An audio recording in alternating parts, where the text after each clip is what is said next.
show the stream health up here. It should be green. And it'll probably start showing things here. It's going to have a delay. So people will be, writing a little bit delayed. So there's the stream. So like I said, it's about a 10 to 20 second delay.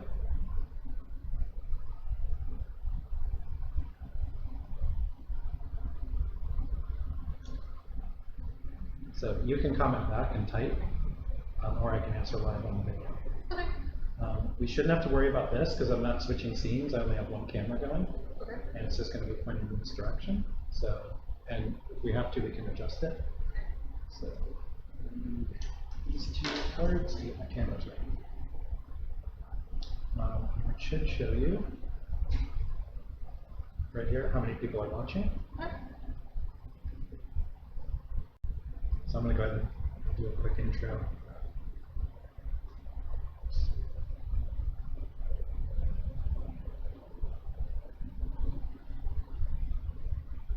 Sort of puts everything in.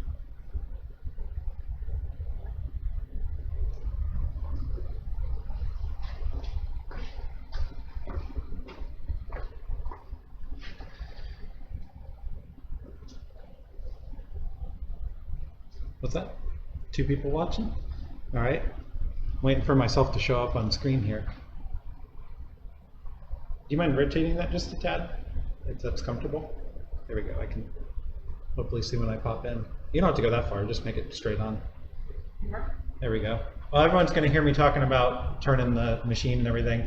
So I think we have a couple of people already joining up, checking out our live stream. So even though we made it a little later in the day, I'm still not 100% ready to get started. So I'm going to actually be getting the camera set up. Got my memory cards to pop in the 2 cameras. And just to let folks know who are seeing here, if you pop in the live stream, you should be able to back up. You can check out some stuff. We've got a kind of like knockoff GoPro that we got mounted on the upper coolant hose here, and it's shooting right down at the water pump. So hopefully we can get good views of that. We got some decent lighting. I'm going to rig up one of the cameras on our handheld device with the light on top, so hopefully we can get good views. And then I'm going to probably rig one up on this tripod right here, possibly mounted up on the engine pointing down so that we can see in there. So the whole idea is that hopefully you'll be able to see everything on the live stream, but we'll also be able to capture everything on the cameras and be able to make a really quick edit. And everyone who didn't watch the live stream would be able to come in and have a how-to video on how to change out the water pump. Of course, we've got our tools here. So just bear with us. I'll try to talk as we go along and try to cut out some of the background noise. Do me a favor, and I've had to struggle a little bit with this microphone to try to get it set up. Basically what we're doing, we're running another kind of camera off USB to a laptop, and then this USB microphone to the laptop, and then we've got this open broadcast software, OBS, that we're linking everything through and doing the live stream, the YouTube through. So I had some trouble last night getting this microphone to work. I ended up cranking the gain up on it pretty high and then having to cut noise on it. So it's been a bit of a hassle to make it work right. It's kind of a cheap microphone, and I thought it would work a little better, but it didn't. So give us feedback on the live stream. If it's too quiet, I'll do my best to speak up when it makes sense. The good news is for the filming that we're doing, I do have my normal microphone on here. It's not powered on yet, but I'll get it powered on, and we can record on the Tascam device here. So that's what I use, by the way, this little guy right here.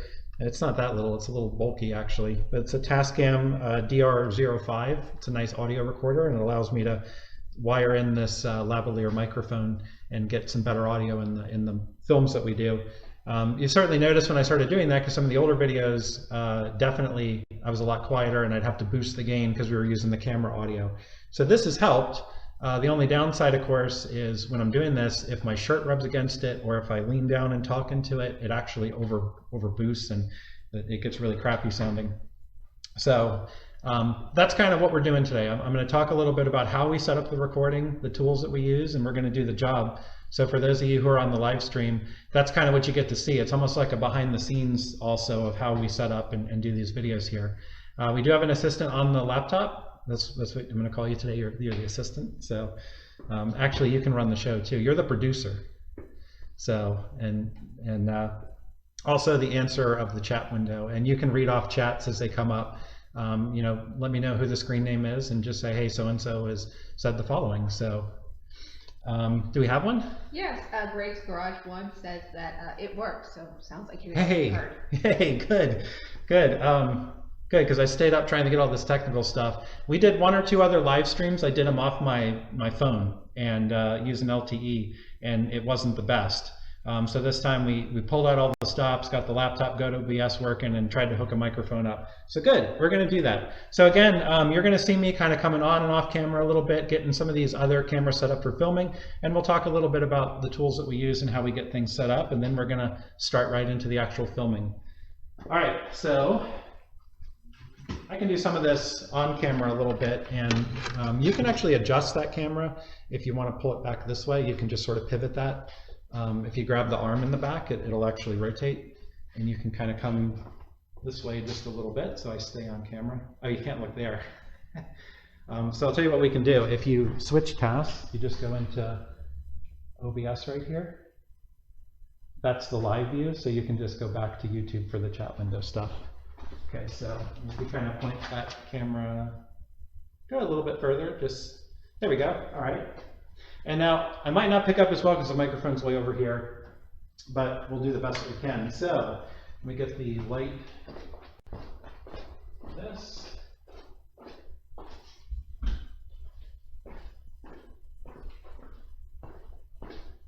Oh, more batteries. So the light that we use in a lot of the films, this is just a cheap little light I got off Amazon. I don't even remember the brand name of it, but it's actually pretty nice. And it comes with a, it's a knockoff, but it's a Sony battery that you'd use in like a Sony camera. And that mounts in the back here. You can also use like 6 AA's, but this thing's nice and rechargeable. You just sort of pop it in there, locks in place. You got a little battery indicator, and then we can crank that up pretty bright. It's got a nice dial on the back. So we use this, and this has been really helpful when I do some of these videos and showing close-ups, especially you're underneath the car. It's hard to get light under there. This has done a really good job of getting light. And I've got this thing from Movo, another cheap little plastic thing. Again, a lot of, if you look at a lot of higher-end production places, you know, they use all kinds of weird, I think they're called like gimbals or something like that. They like sit on their shoulders, and they use SLRs, you know, DSLRs, and they kind of, you rig them up so they mount and they balance like perfectly. So as you walk around, it's sort of like absorbing the shock.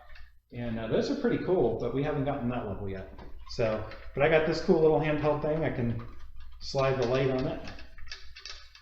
Usually goes one of these ways, like that, and I can kind of pivot that around. And then I take one of the cameras and mount it up there. So I usually use this one.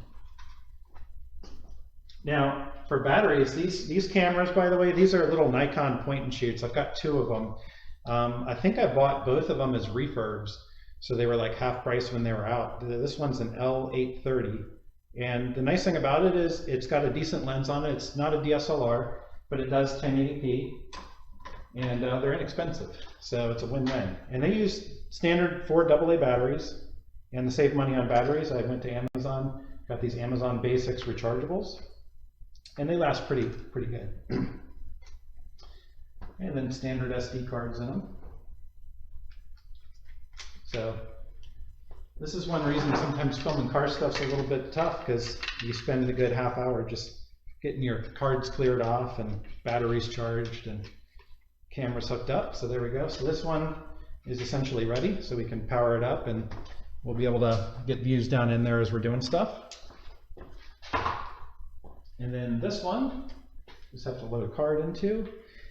And I also have a power adapter for one of them, which is real handy because I often forget to charge the batteries. So I've got a little power adapter, and I can attach this to the tripod and keep this camera going kind of long term. The only downside with these cameras, if you're looking to do some filming on YouTube, is like a lot of these point and shoot cameras, they only record up to 27 minutes. I think it's probably like a 2 to 4 gig file that it makes, and a lot of them have file size restrictions. So once this thing gets to 27 minutes, it automatically stops. So if you're doing a long-term thing, you just need to remember to start it up again. And, nothing special on the tripods, just the cheapo, decent reviewed ones on Amazon. Once again, I'm kind of a sucker for Amazon. So, okay, we'll get that set up. You have a question? Yeah. Do you prefer classic or modern day cars? Oh man, I think that's a tough one. I would say I prefer classic cars. Now, what would I prefer to drive every day? I'd probably, in all reality, I'd love to drive a classic every day. But in non-reality, I'd love to drive a classic every day. But in reality, a more modern car with the amenities and they just handle and drive better, they're more reliable. I think that's pretty nice. But if it were, what does my heart go for? I'd say the classics. You go to a car show, it's some classic cars that are going to draw you in. And for me, it's gotten to the point where you go to enough car shows, you see enough of the, really cool stuff that's popular, but then when you see the off stuff that you don't see very often, that's what I kind of get into. So how about you guys? What do you all think on that one? You think classics or moderns? And there'll probably be a little bit of a delay on that there. That's one thing I need to learn, is how do I get the delay a little better. I'm not sure if I can. I think we have some latency just with the upload here. So we might not be able to get the latency down very much, but we'll keep an eye on that. But yeah, let us know. What do you guys think in terms of classic versus modern? And I don't even know if this is going to work. So I think what I'm going to do is try to just set this one up off to the side for now, because I'm itching to get started. Oop. Wrong one. This one right here. So, there we go. That's the only downside to filming this water pump job, is it is going to be a tight view to get stuff in there. So, all right, so let me set this up here, because we are going to do some intro stuff as well. All right, let me go off camera a little bit. I'll be right back.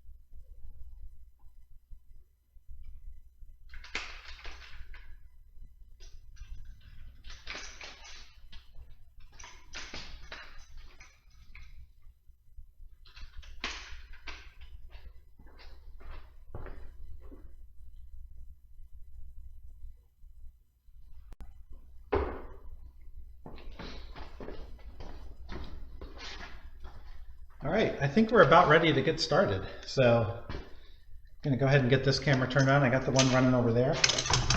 First I gotta power my audio up. And one thing you'll see me do, so I got both cameras running right now. So I'm gonna go ahead and get the audio started.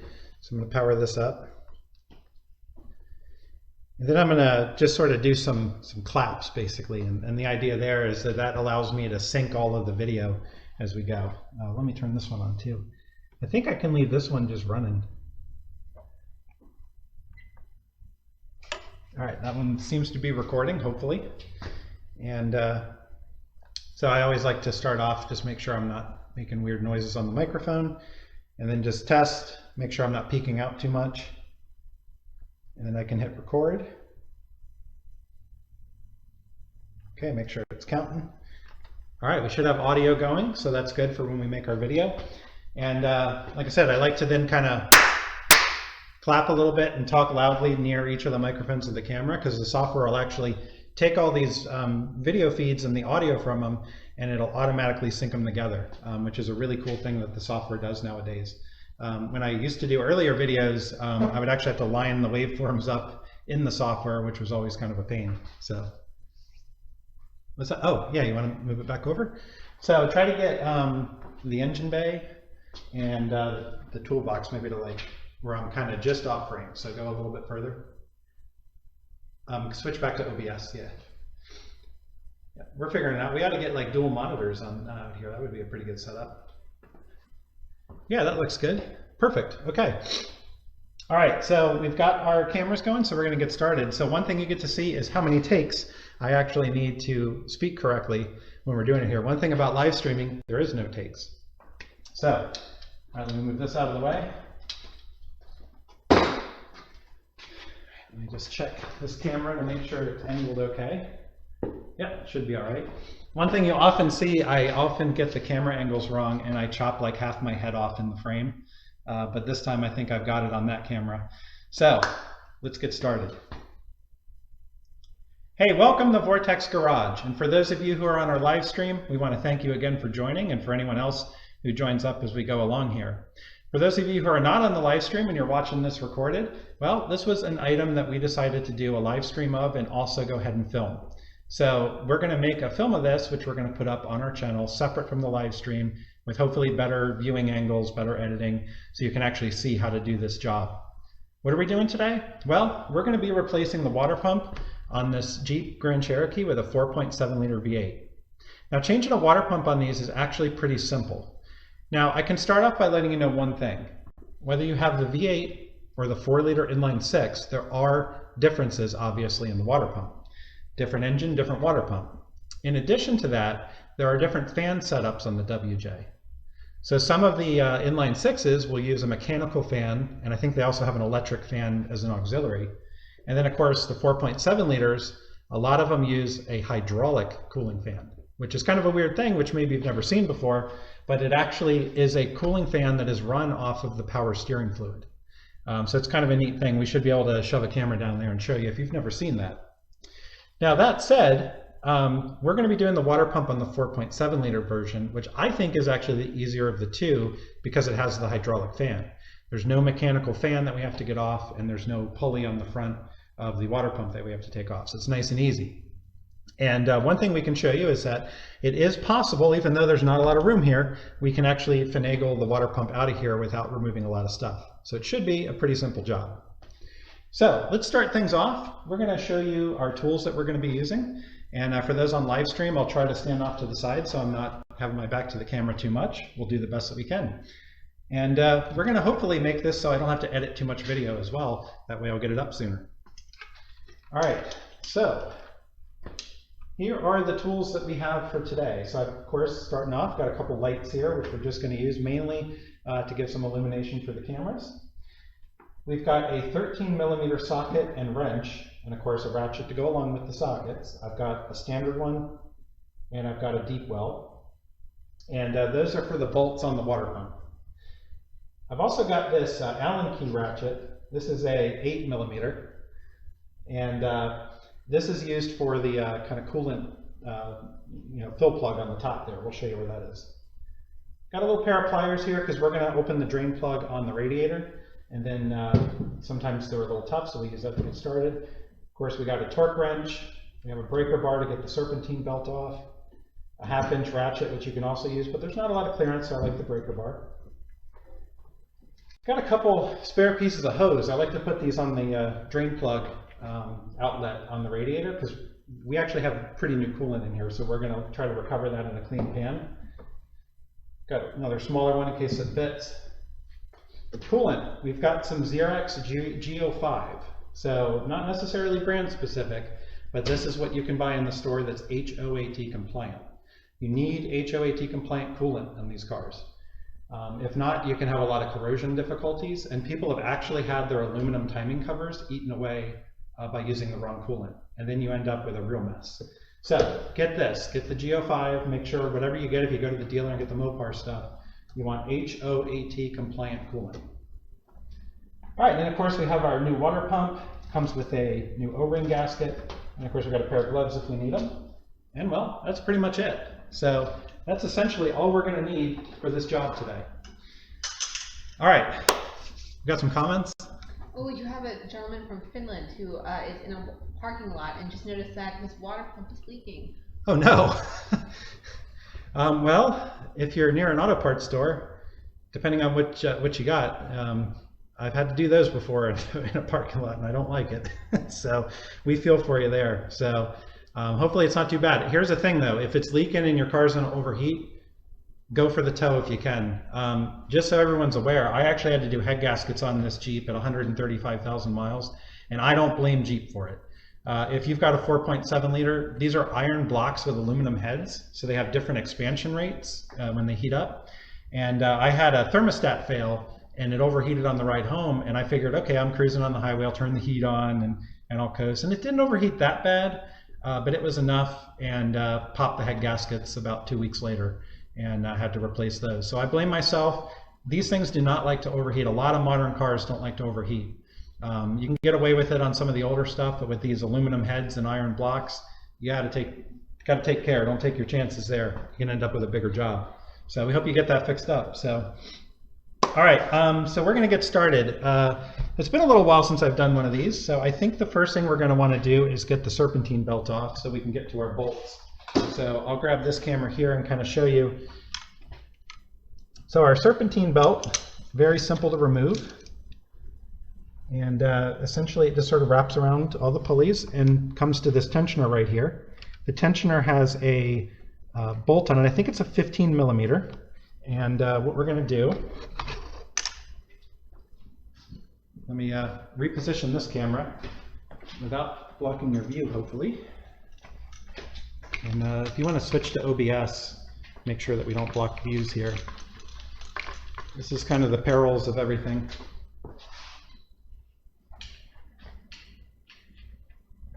I think we're going to have to block a little bit, but we'll do the best that we can.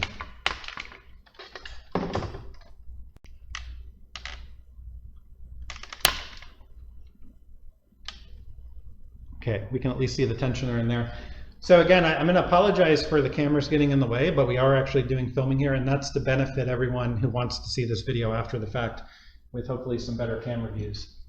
All right, so we're going to use this breaker bar because the main reason is, I was mentioning earlier, you can use a ratchet and you can use a wrench, but the breaker bar gives you more leverage and it's nice and thin for what you need to get on there. So it is a 15 millimeter, and I'll show you with this camera here.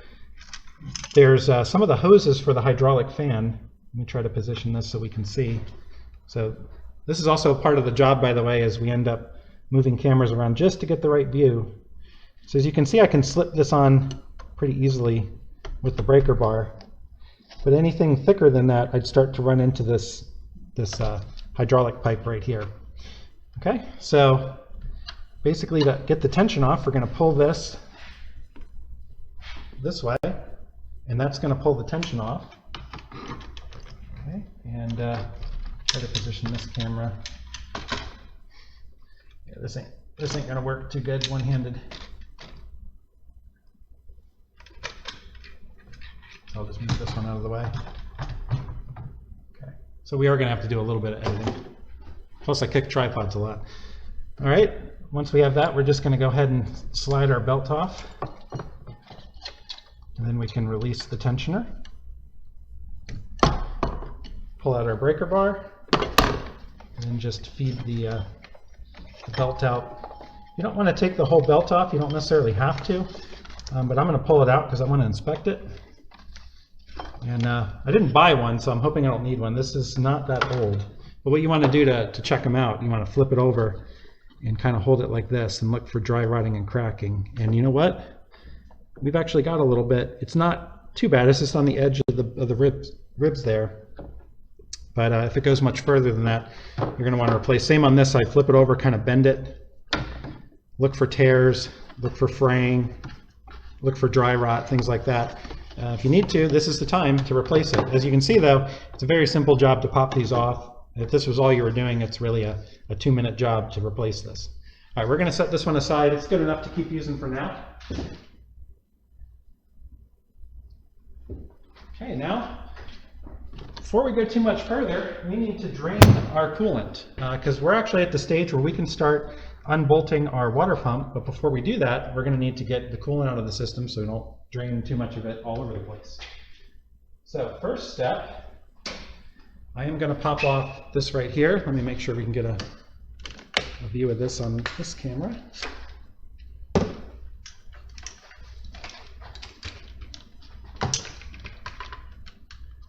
Okay, so we're going to start up top, and we're going to open up the plug up here. And this is actually on a 4.7 liter where you fill it with coolant, because this is actually the highest spot of the cooling system. So this is an 8mm Allen key bolt. Okay, we're just going to open that up.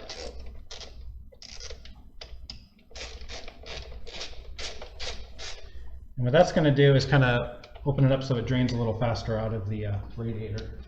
Okay, let me go grab a drain pan.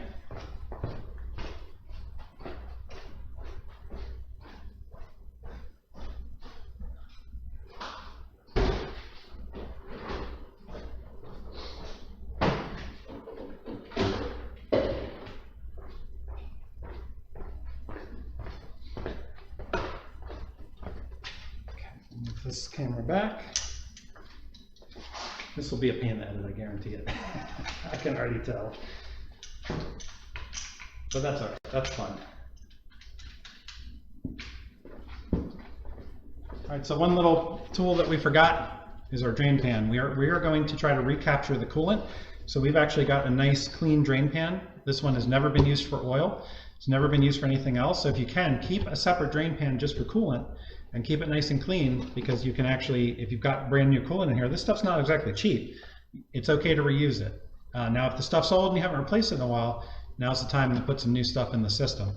We just put this in not that long ago, so we're going to capture as much as we can and go ahead and refill it. Another word of caution: don't forget that coolant is very, very toxic, especially to animals. So if you've got cats, dogs around, anything like that, even just a little bit, if they lap some of it up, lick it up or whatever, they can end up getting pretty sick off of it, even kill them. So keep the animals away, clean up the mess that you leave, because you don't want them getting in it.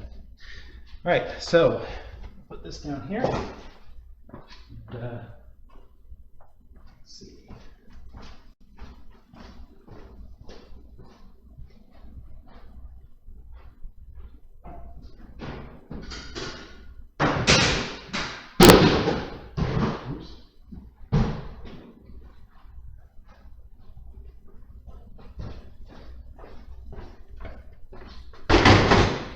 I got my little creeper, and you go back to OBS.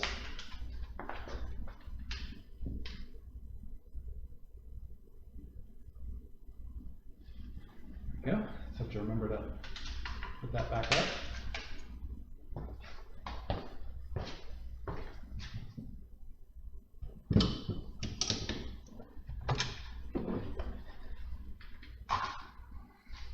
All right, so now what we're going to do is we're going to go underneath our Jeep.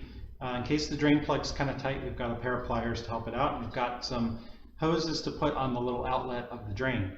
The idea is we're going to open that up. We've got our nice, new, clean drain pan that's only used for coolant. We're going to try to drain and capture as much as we can. And the reason I use these hoses, I don't want the coolant to pour out and go on the dirty kind of undercarriage where the radiator sits and pick up dirt and debris if I'm going to be putting it back in the motor. So I want to run it through these hoses, depending on which size you need. I got a 1/4 inch, a 5/16, and a 3/8. It's got to be one of them. So let's see what we can do here. Nice thing about a Jeep, you don't have to jack them up. All right, we'll take this camera underneath and try to show you where the plug is. So the plug should be a bit of a tight fit with the light here.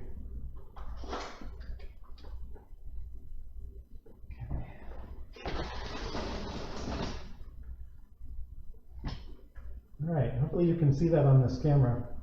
You can see that kind of twist off drain plug, and right underneath it is the actual outlet. Now the bad thing is the outlet goes about 1 inch away from where the frame is, the front frame there, so it's a little tight to get a hose on it. But we're going to give that a try. So we're probably going to lose this one with you a little bit.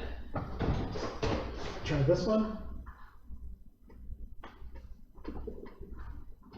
See if this will be flexible enough to get on there.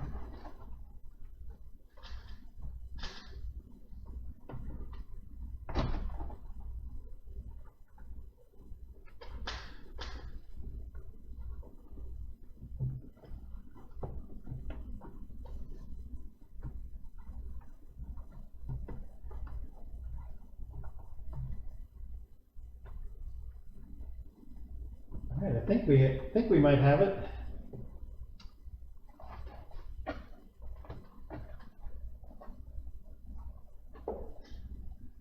So again, with this camera, get up and show you. Oops. All right, so you can kind of see we've got the hose up on the outlet there, and then we've got the hose routing to our drain pan, and then we're going to open up that drain by twisting that to the left to open it. And you don't have to remove it. You just got to open it.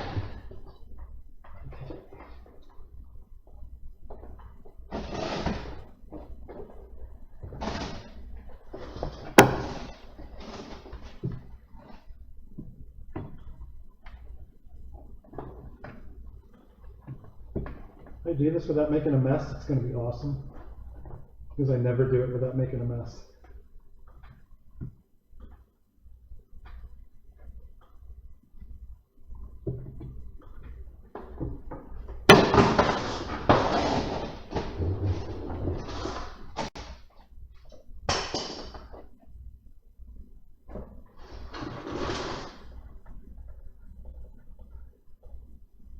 No, I'm making a mess.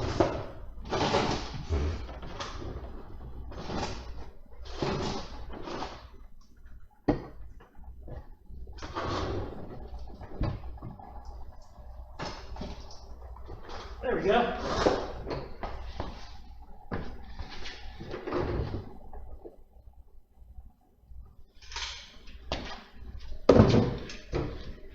All right, let me fix this. Go back to OBS real quick.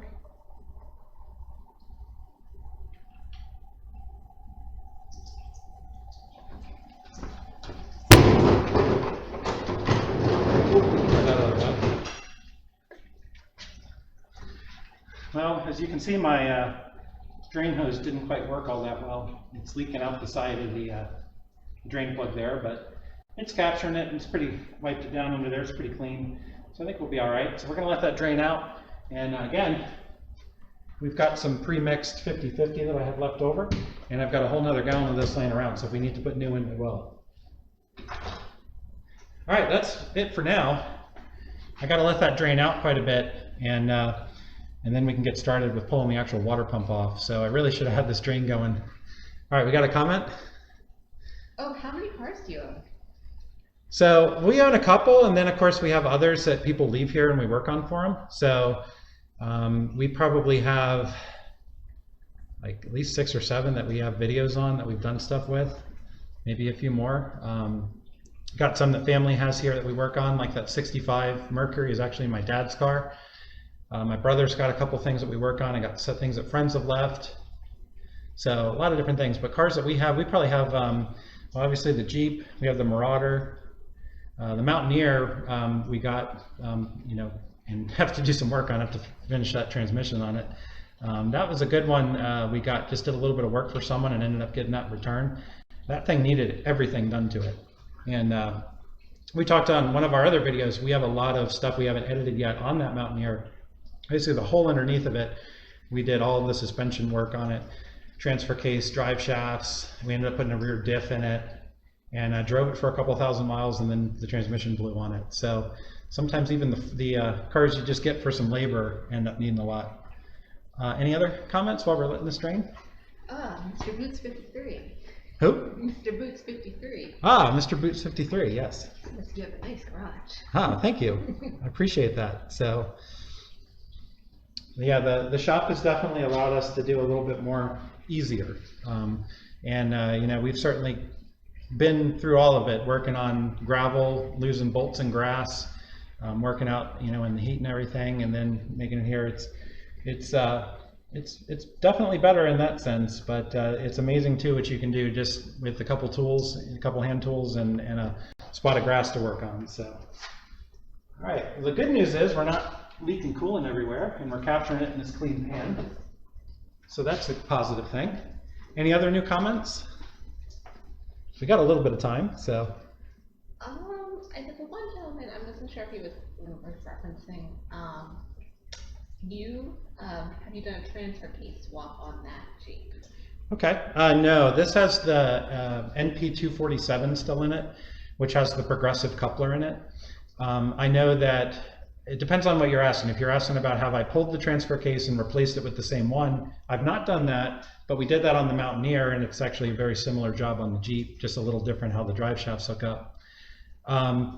Now, what you might be asking is, have we upgraded the transfer case? Again, no, but it is very common. A lot of people like to get rid of the progressive coupler setup and put in a 242 HD, which is a little bit hard to find, but if you can find yourself a 242 HD, they were actually a very rare option on the V8 Grand Cherokees.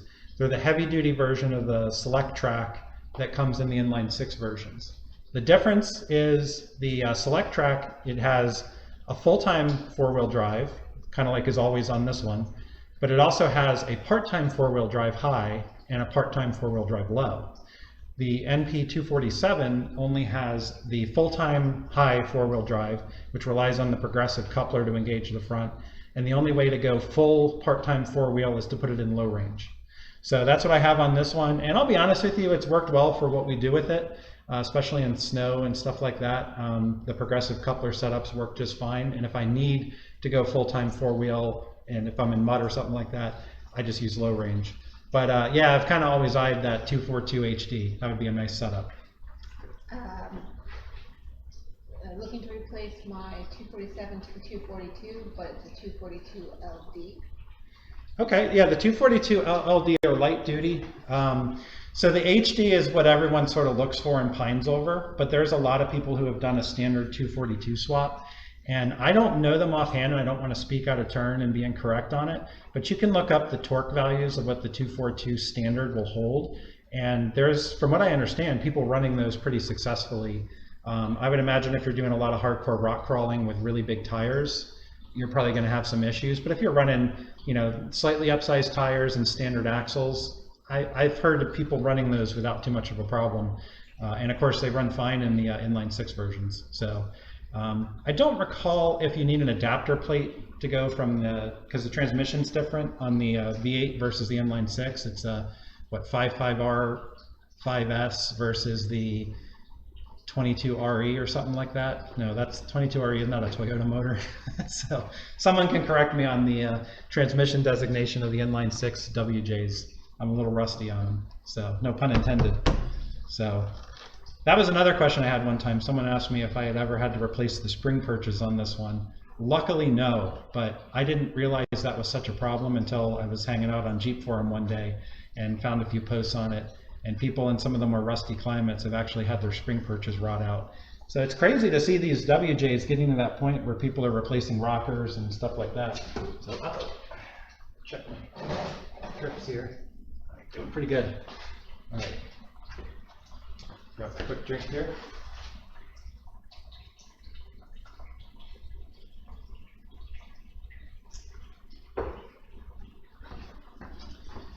All right, any other new ones?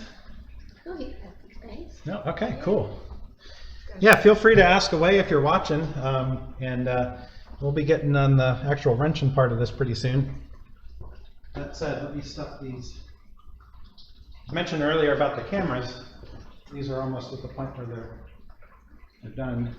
So I like to stop the audio and restart that when I do the cameras. So while that's draining, I'm going to see if I can get a better view with that other camera, maybe perch it off. I've got a small tripod. Because I'm going to be doing a lot of wrenching right here. So if I can maybe get a view of it from like here or something like that, that would be pretty good. Let's see if I can do that.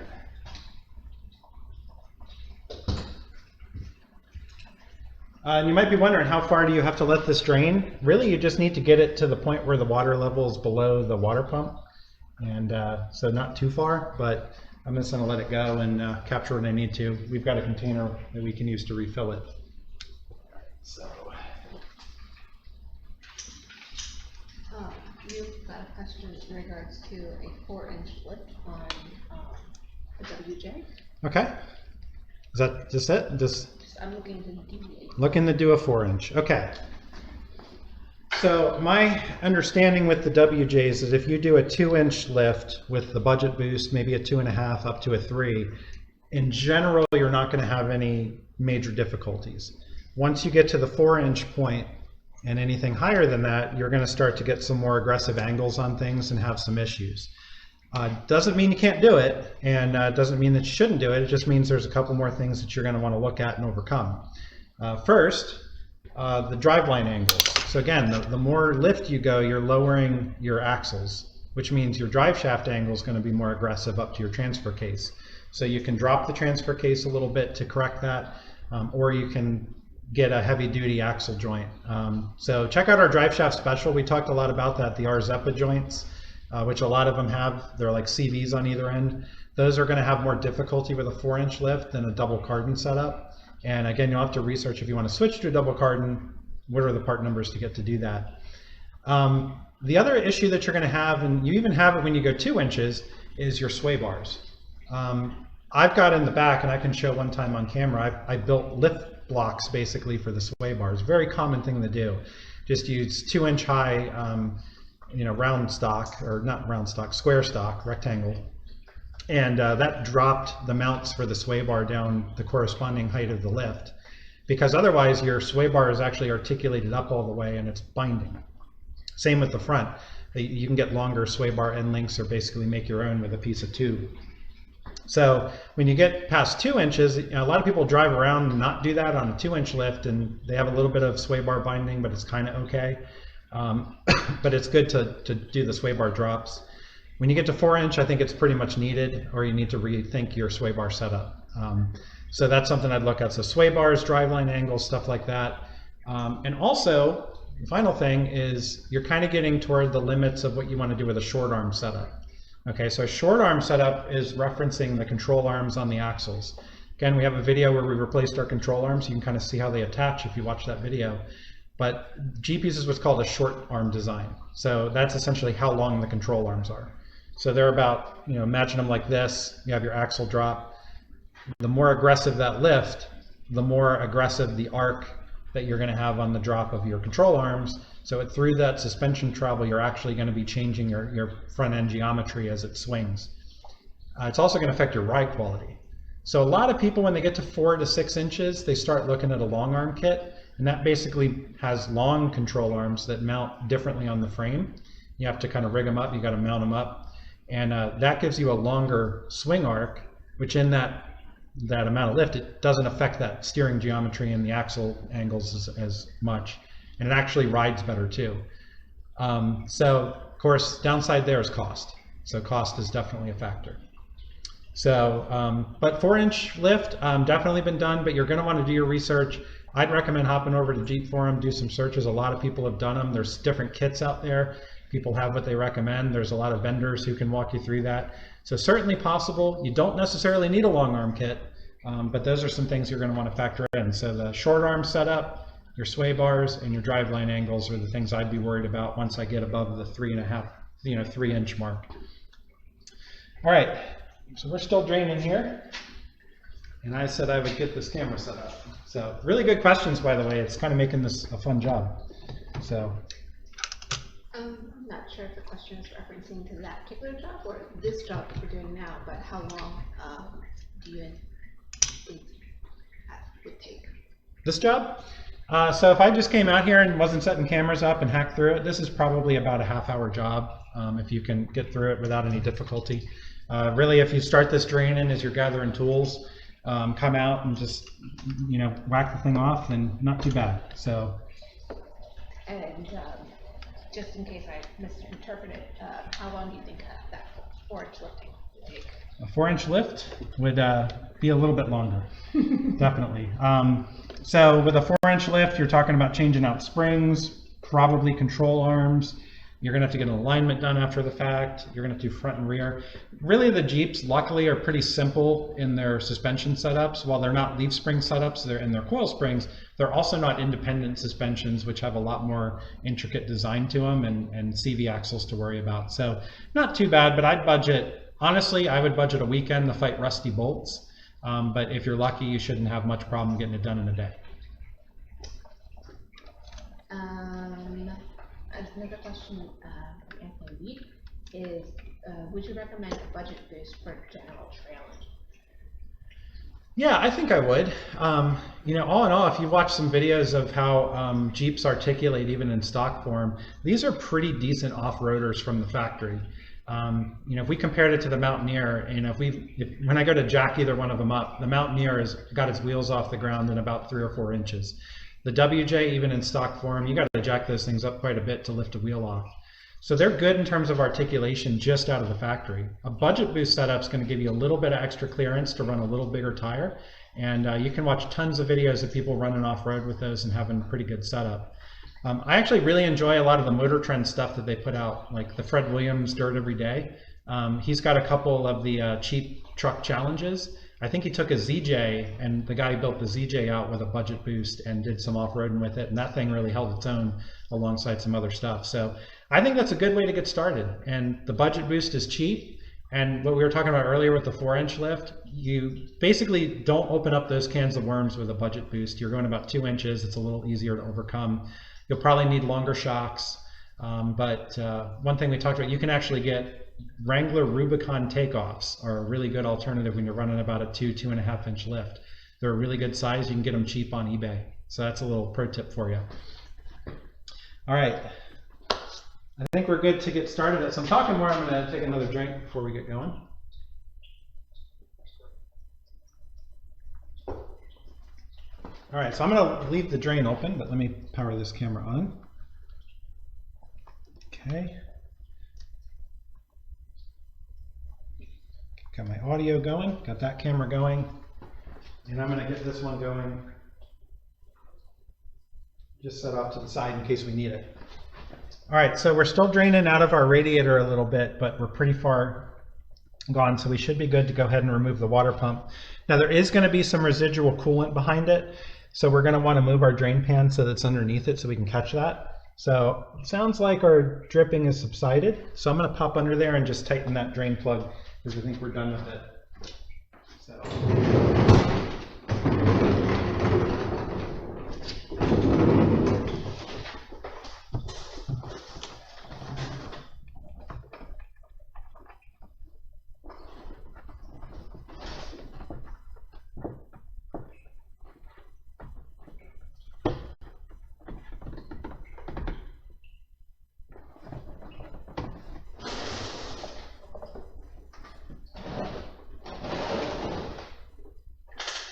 I'll move our drain pan.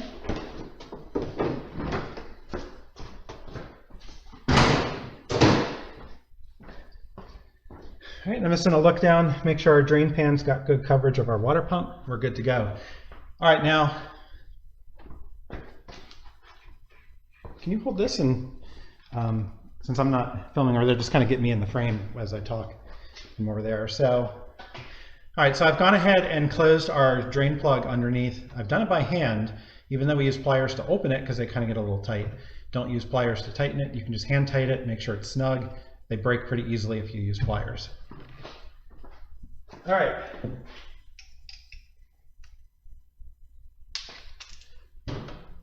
Okay, I'm gonna make sure we have good light down here.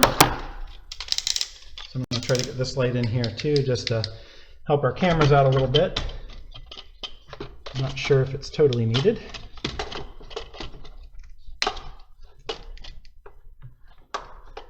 Might be making more trouble than it's worth, so this overhead light's working pretty good. All right, so now we're ready to go ahead and get our water pump off.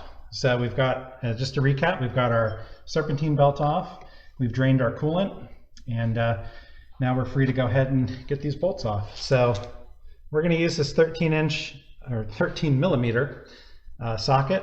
We're going to use a deep well on our ratchet, and we're just going to come along and start to get these taken off.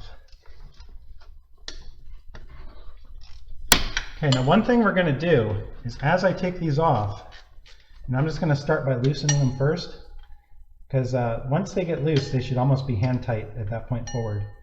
But I'm going to actually keep track of where they went, because some of these, if memory serves, are short and some of them are longer. So you want to keep track where each of these bolts went. Okay, now this piece right here, there's like a little plastic piece on the top that holds your air conditioning line. That does not need to come off. You should, especially with a deep well, be able to get around it. If you need to, you can use a bit of an adapter and get around it. Okay, so let's just get all these loose.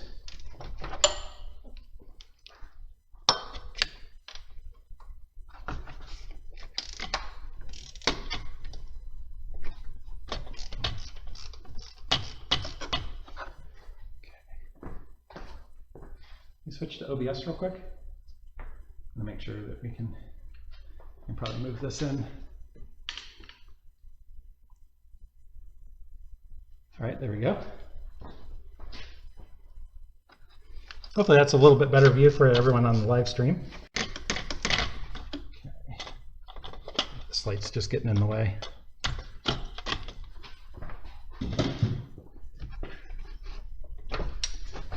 We're just going to come along and get all these loose.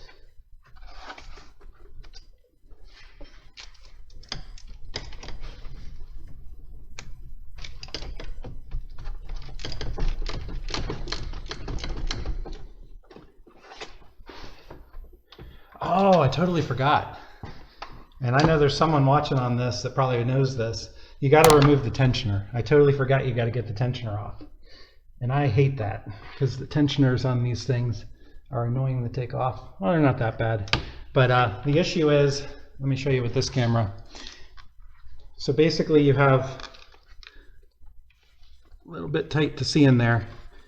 You can tell it's been a while since I've done this. I essentially do these, by the way, every 2 years. When you buy one of these ones from the parts store, that's about how long they last. But they're free every time you get a new one. And they're not that hard to do. You can hear this one. Hear that?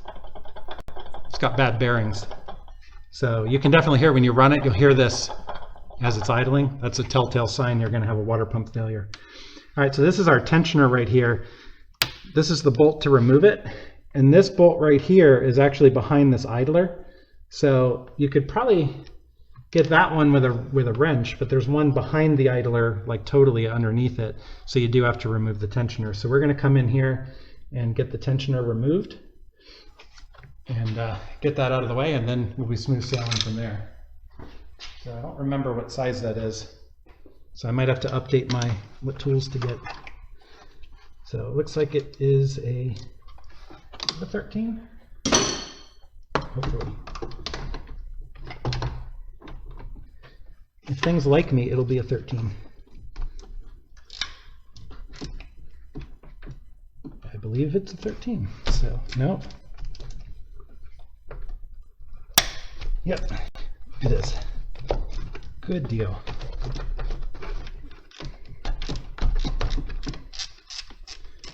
Okay, and let me grab this camera real quick so to show you as I'm getting this one wrenched off. You can see the whole tensioner assembly move there. So it's really just the one bolt that holds it on, and it's kind of keyed in there too. So it's not a big deal to take this off. Okay. The only problem that you're going to have is what I just did. If you're using a deep well socket or an extension, the hydraulic hoses for the fan get in the way. And then you got to move everything. Ratchet off.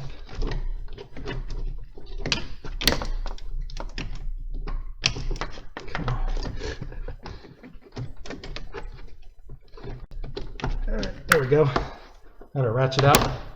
Yeah, so don't back it out too far. Okay, now it should be hand tight. We just don't want to drop the tensioner in our bucket of coolant down there and make a mess.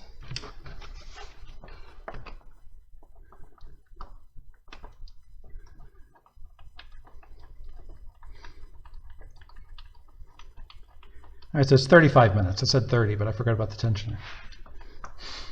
I think it's still 30 if you get good at it. There we go. Okay, and I mentioned it was keyed. You can see this right here. There's a corresponding kind of bolt under here that this goes over, so that allows you to put it on exactly you took it off. All right, put this on the workbench, and then we can continue getting our water pump out.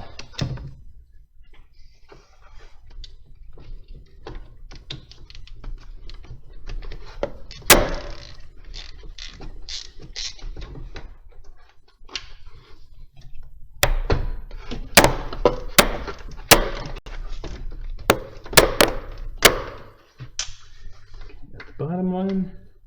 Almost got them all loose. All right, got any new comments while we're doing this? The gentleman who asked the previous question asked about Wrangler takeoffs. Wrangler takeoffs, yep. So JK Rubicon, the JK Rubicon had pretty decent off-road equipment from the factory. A lot of dealers get them brand new from the factory, and the lifted truck market is so hot right now. Everyone wants to buy them. So people, the dealers take these JK Rubicons with their nice equipment, and they pop off the stuff and put a lift kit on it. So they then take the original equipment and put it up for sale on eBay a lot of times. So I bought a set of literal brand new JK Rubicon shocks for $75 for the 4 of them. Now, I bought a set of Bilstein 5100s for this many years ago, and I had one of them blow out pretty bad. And I think I paid $300 for those. So the Rubicon shocks are a really good, inexpensive alternative if you can get the Rubicon takeoffs. Okay. Someone had asked me on one of my videos if you could use the springs, and that's something I don't know. I don't know the diameter of them. I don't know what their spring rates are, if they're a really good fit for a WJ, if the weight is different. That's a good question. Okay, so we got our first one out. I'm gonna basically put that drain pan underneath. I'm going to look at where it is on our new water pump. Okay, so we can kind of take our new one and line it up. So approximately like this. So I just took that one. Okay, so I'm going to use this to kind of put them in. That way I know exactly what order they came in and out from. Okay, so some of these are almost loose, but not quite.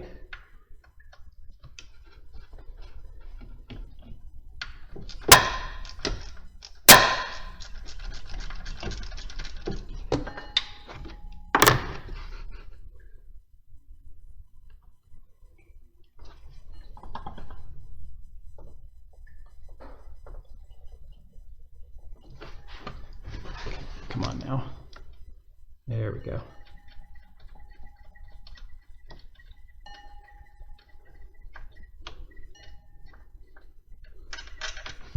Okay, another shorter one. Oh yeah, I do have one more underneath that I missed. Thought I missed one.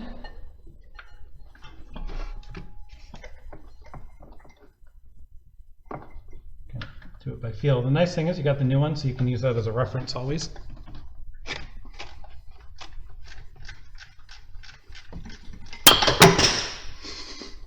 See, that's the problem with the live stream. I can't be dropping things. Everyone's going to think I never drop anything. That's definitely not true. Another small one.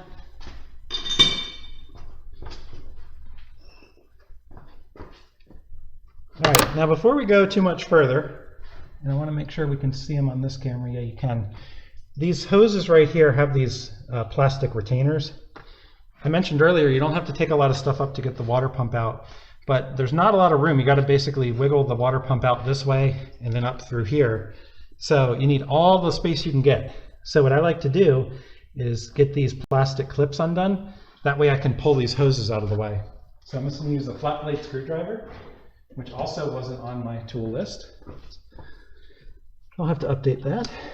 Just come in here, pop it. And we'll pop this one. Okay, and then we'll just bend these out of the way. And our hoses will pop out of these plastic retainers. And that allows us to have just a little bit of wiggle room on those hoses. That's all you need. Just a tiny, tiny bit. Okay, this bottom one's still a little tight, so let me get it out and then we're just about ready to pull our water pump. You can hear the nice thing about the O-ring seals on these is they don't stick too much. They're not like classic gaskets that are a real pain to get off and you got to clean them These usually just come right off. There's no need for RTV on them, so they pop off nice and easy, and they do a good job sealing. Okay.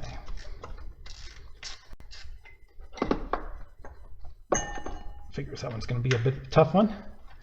So while I'm struggling on this one, any more questions?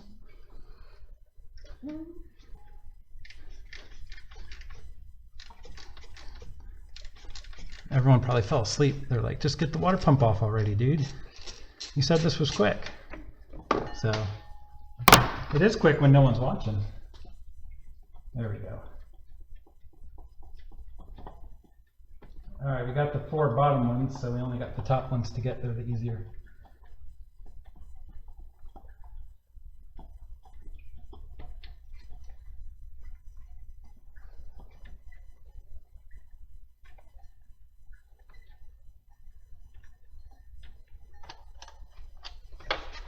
There we go.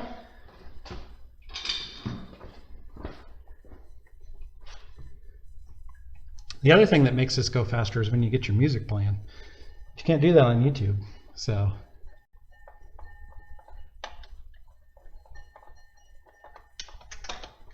All right, here's one of the longer ones. So this is the side that's kind of up on the top. As you can see, this is about twice the length of the other one. So that's why you want to keep these in order. Last thing you want to do is try to crank one of those big long ones down in a spot where one of the small ones is supposed to go and end up cracking your timing cover. So this is the same. You also want to abide by the torque specs, because all this is aluminum up here. And these timing covers on these 4.7 liter WJs are a pain to replace. It's a lot of labor to get those off. I had to pull it when I did the head gaskets, and I swear I felt like most of the job was just getting to the point where you could pull the timing cover off. There we go. You can hear it draining a little bit. Well, more than a little bit. I'm going to leave that top one in there just a little bit. Let me get the last 2. So just a trick, you can move the water pump around. If any of these are binding a little bit, it's because there's pressure on the threads. You can sort of move the water pump a little bit, and that'll help you get them out.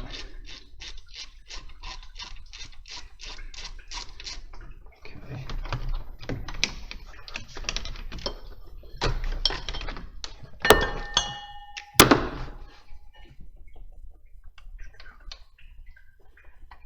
All right, we're getting there. Another long one. Here. Pretty much have this one to go.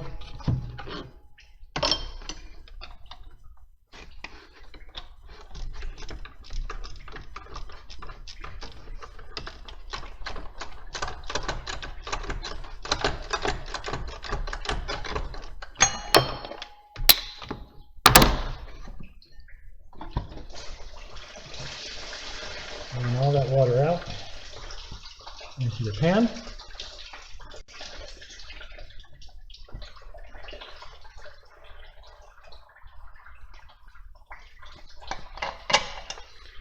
Okay, another long one.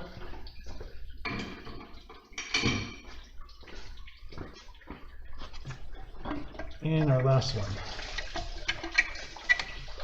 Last one, top one's a short one. All right, now we're going to let the water drain out. Remember, there's still a fair amount of water in the engine block that doesn't come out when you drain the radiator, so it's normal. And it looks like we're doing a good job capturing it. All right, so there's our water pump off. We're going to rest it there so we can hopefully see it with the camera.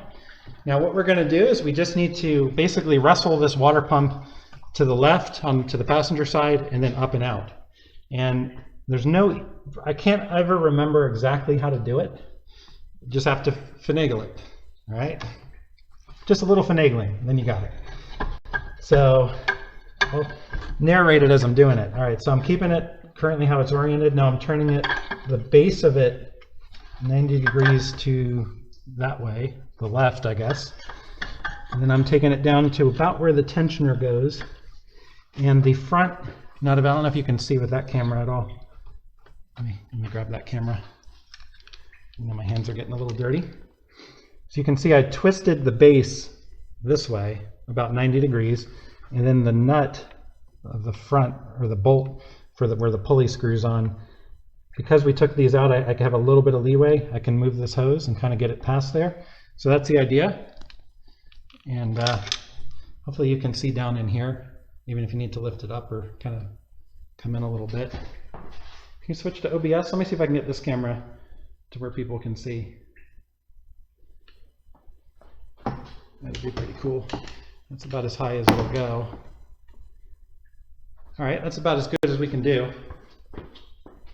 So I don't think you can quite see down in there, but you should be able to stand there with that camera and hopefully see in there.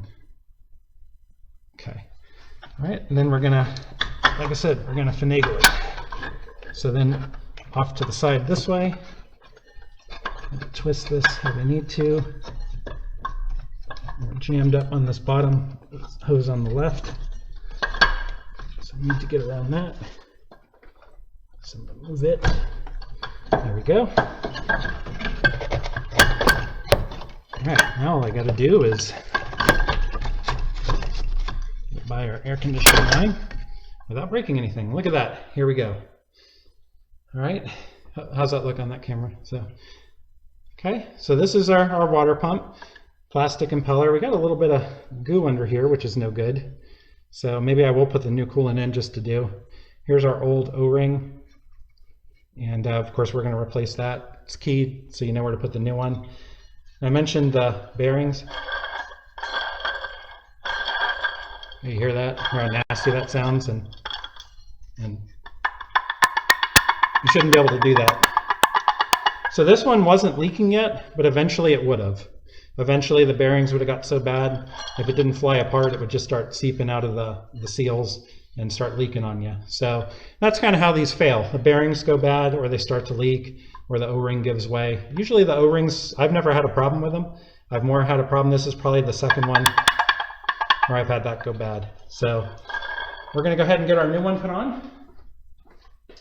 Can you bring that camera? I know we'll be off on the stream, but how much time's left on it? 6. All right, cool, we're gonna wanna restart them. So I'm going to take this one, just as I had used this to template out where the bolts went. I'm going to get this one lined up just the same and transfer the bolts, so when I'm assembling the new one, I make sure they go in the right spot. So this is actually the top. I know that because that's the last one that I took out. It's here. That. And that's a good trick to make sure that you always put the right bolt in the right spot. Okay, and if you want to walk back around, appreciate that. We can show our new one. I'll show it on camera here. And you see on this one, nice tight bearings, doesn't make any noise. Rotates nice and smooth, nice and quiet. So this is a Duralast brand. It's a new one, and still, you know, like I said, I seem to get about 2 years out of them, and then the bearings fail. I don't know if they'll ever design them a little better. Maybe you can go get a Mopar one and have better luck with it, but even the OEM ones I know have difficulty. So all right, we're going to go ahead and put the O-ring in.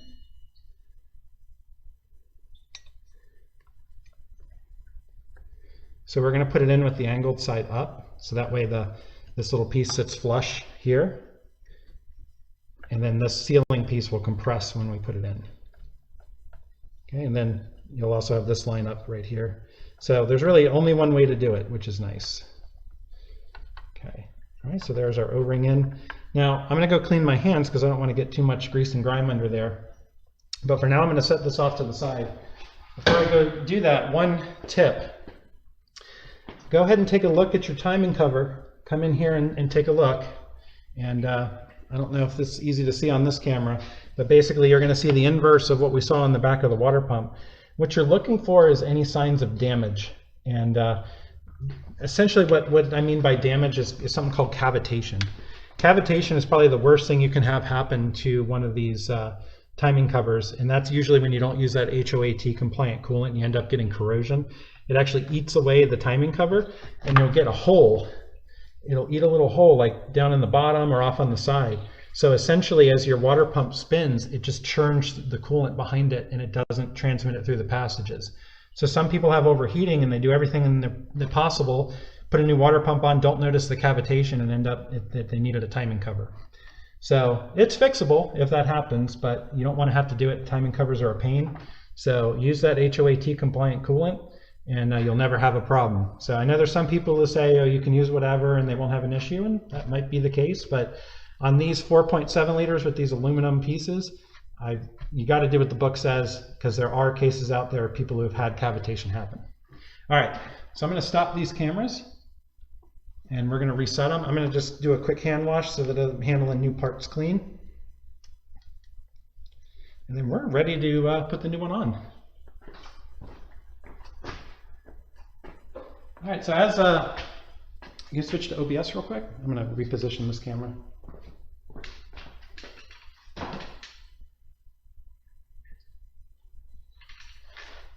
This is the high quality filming that we're doing. All right, so as I go and kind of clean up a little bit, and again, so I can handle the new stuff nice and clean, go ahead and hit us up on the chat, ask us a few questions. We'll do our best to answer them. Yeah, the gentleman who was looking to do the 4-inch lift, Harris Malley,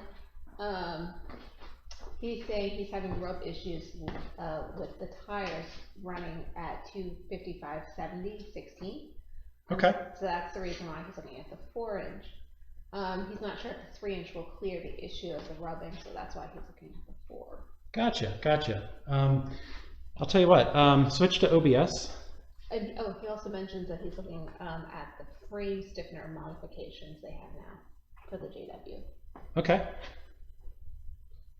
I actually don't know those very well. Okay, I'm going to get zoomed down on here.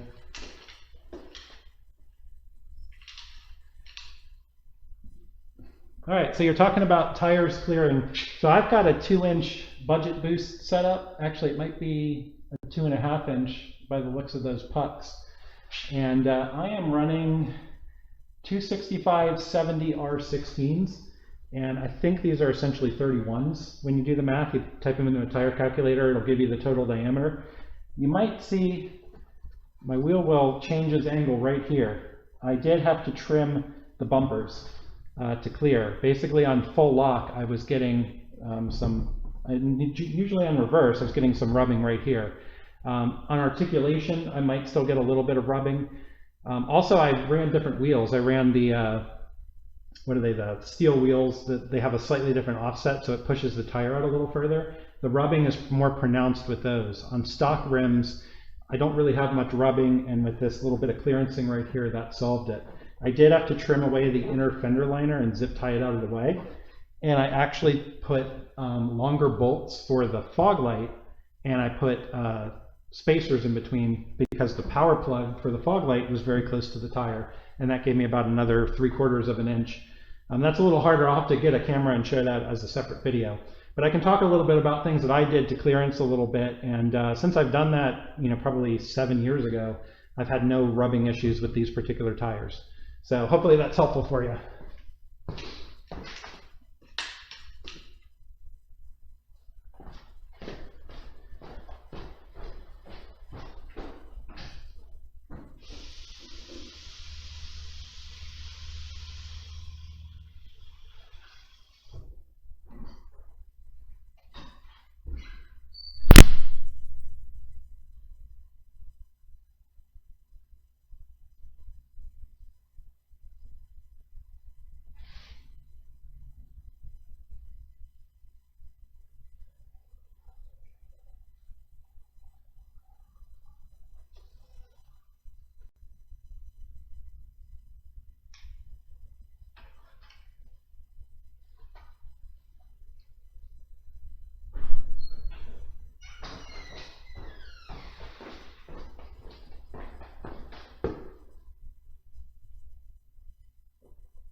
All right, got my audio going. If you want to hit the red record button.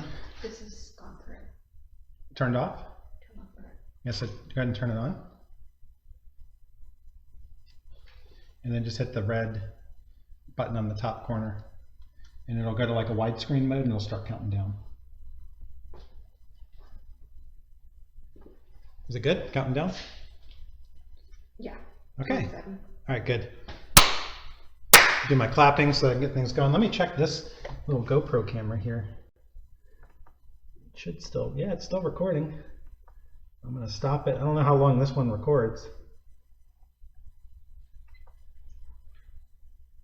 Cool. Hopefully we get cool views with that. I like that. All right, so we are all set now to go ahead and get our new water pump put on. So as a Haynes manual would say, for those of you who have worked on classic cars with a Haynes manual, reassembly is reverse of removal. So we can end the video here. We're done. No, all right, just kidding. But it really is. It's basically you're going to finagle in reverse. So that's it. So all right, here we go. And I'll tell you what. OBS one more time. Shouldn't have put this one back. Sorry for making you dizzy on the live stream. All right. Cool. And hopefully, if you can get that camera to get a good view as we finagle this back in. All right. So same deal. I'm going to just figure out the way that it wants to go. Move our hoses out of the way. It's just a matter of playing with it to figure out how it wants to go in.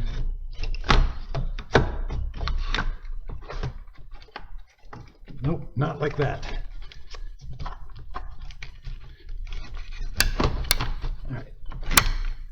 I just took it off too. You think I'd remember how I did it. So, okay, let's try this again.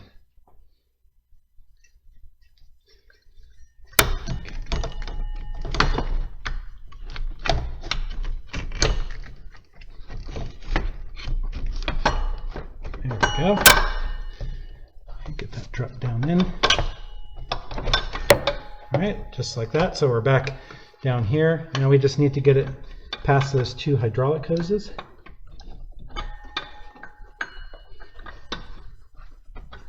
Okay, got it past the one.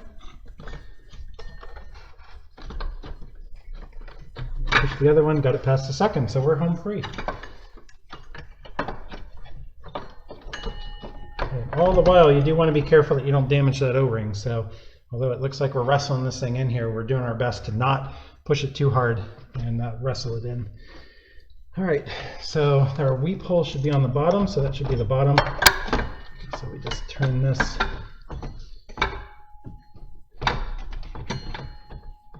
And get it lined up.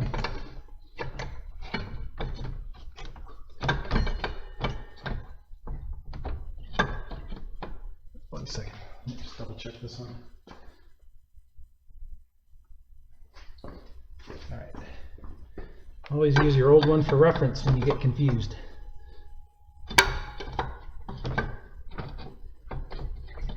There we go. Just like that. Okay, and we're gonna go ahead and get our top bolt started.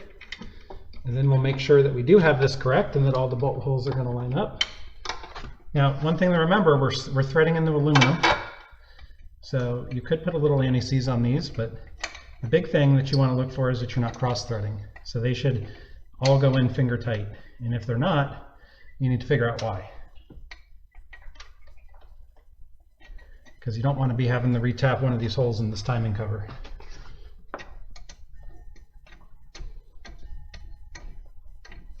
Okay, that one's started.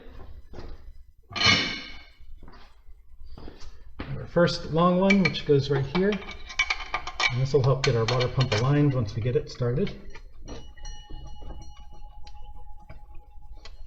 Sorry that I'm kind of in the way, but it's a little bit necessary.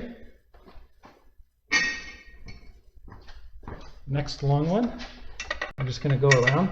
Now when we tighten these, we're going to tighten them in a crisscross pattern so that we put the torque values spread evenly across the piece. If we were to just torque them like this, you're basically putting all the clamping pressure on one side and you risk warping it. And then you'll have a lot of leaking problems.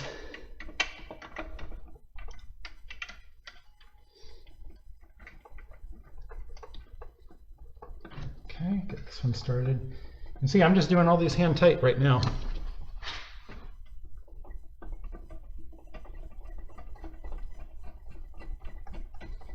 they'll literally hand tight all the way to where they start to bottom the water pump out. That's how easy these go in. So if they're not going in that easy, then like I said, check it out. Make sure that you're not cross-threading.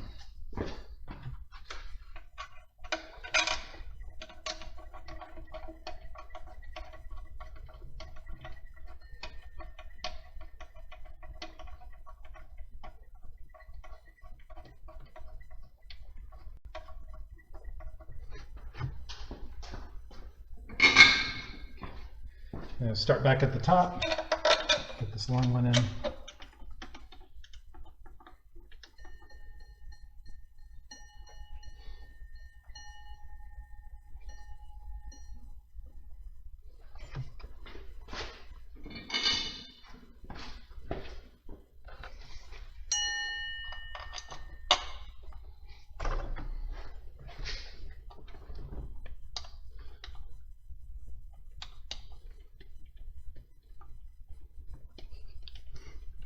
What?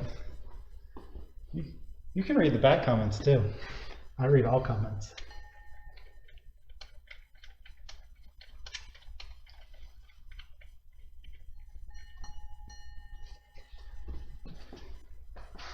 All right, last one. I'm assuming that comment had something to do with me being right, my face right in the camera, or me blocking the entire view of the camera. No?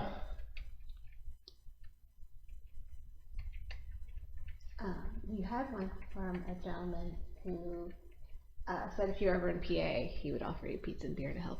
Pizza and beer, that's not too bad. So that's like the Jeepers code right there too. We like to help each other out with pizza and beer. So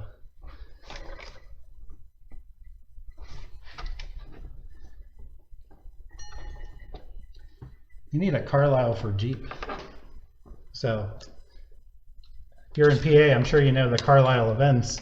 They do a lot of stuff with classic cars and whatnot. I don't think they do an off-road or Jeep one that I'm aware of. That would be pretty cool if they did, though. I think they have a truck one, like truck and van. So maybe that's where the Jeep stuff, because I've never been to that one.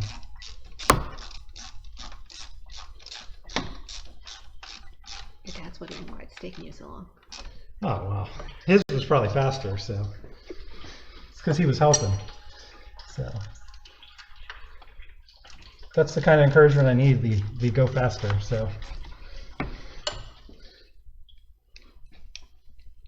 Alright, just gonna get these hand tight. I'll tell you when it goes real fast is when you do the editing and you just cut out all this stuff and then it's like, hey, we're done. So, it's like I love watching the car shows where they work on stuff, but they really make you think that things take a lot less time than they actually do. That's always a bummer. You go out and you just watch Stacey David do something in 5 minutes, but at least he's pretty honest about it and tells you it'll take you the weekend. The magic of editing.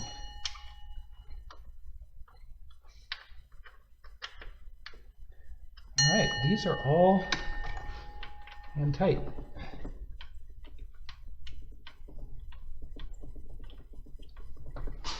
Except for that one, it's almost down.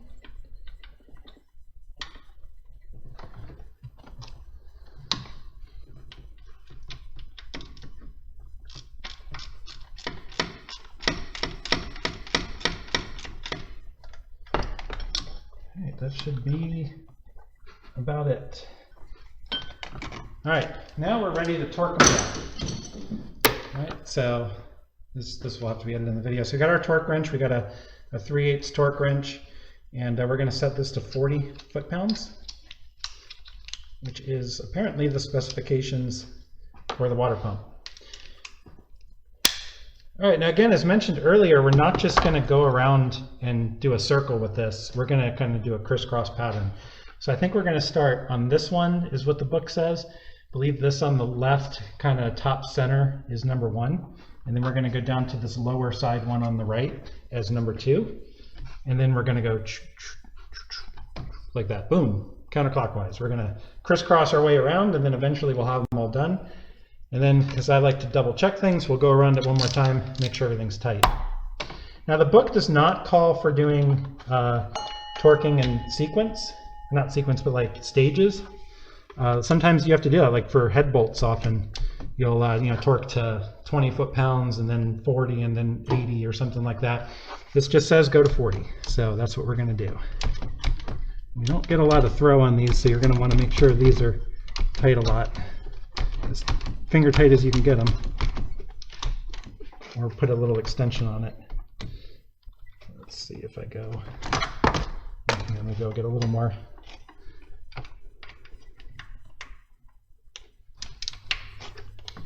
Yeah, there we go.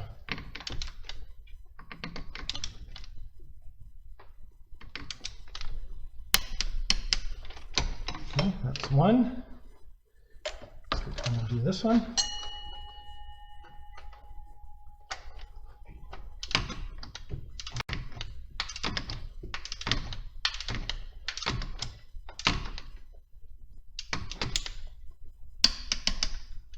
Okay, that's two. And we're going to go do this lower one.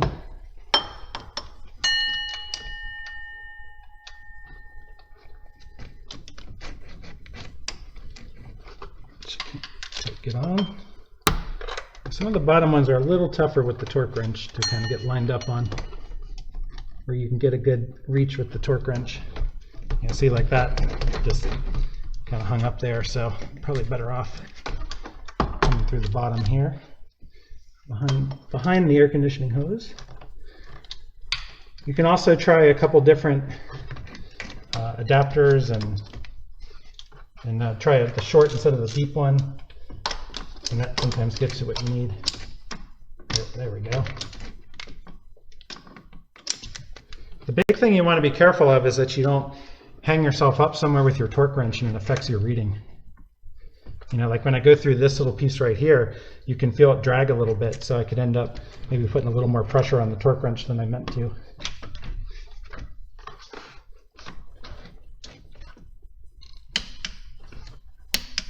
Okay, so I had good free movement there, so I'm happy with that. That one's tight. Work our way around.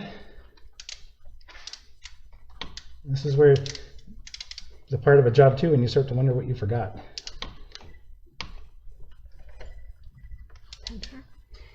What's that? The tensioner? Yeah, I was thinking about that, but that goes on after this. So, because I will forget to put it back on. I'll go put the serpentine belt on and wonder why it doesn't want to go.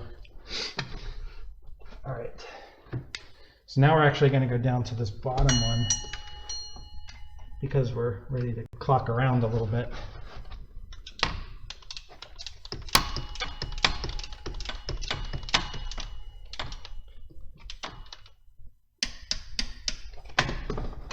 Okay, and that'll take us up to this one, I believe.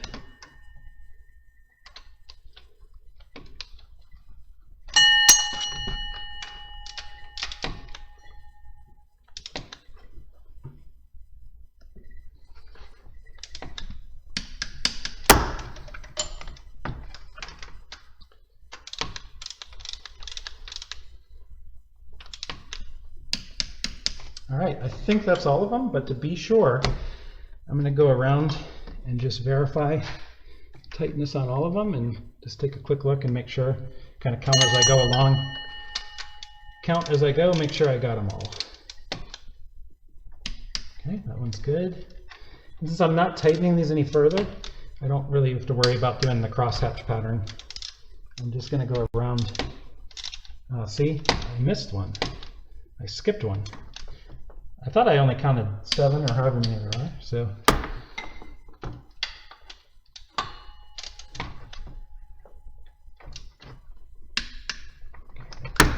Good, good. That's why double checking is always good. Bottom one's the worst.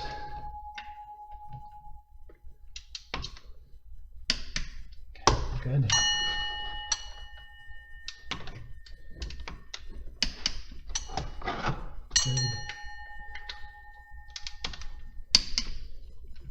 Excellent. And back up top. All right, that's it. They're all torqued on, so we're good to go. All right, now we can get our tensioner back on.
All right, how much time do you have on the camera? 10. 10? Okay. We can go ahead and install our tensioner then, which I put over here. Oh, thank you.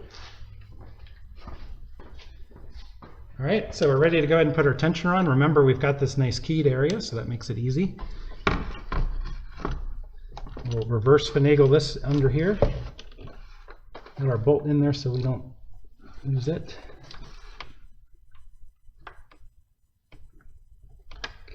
Let's get our keyed area lined up. Oh, I have it upside down. It's great for that, have that key.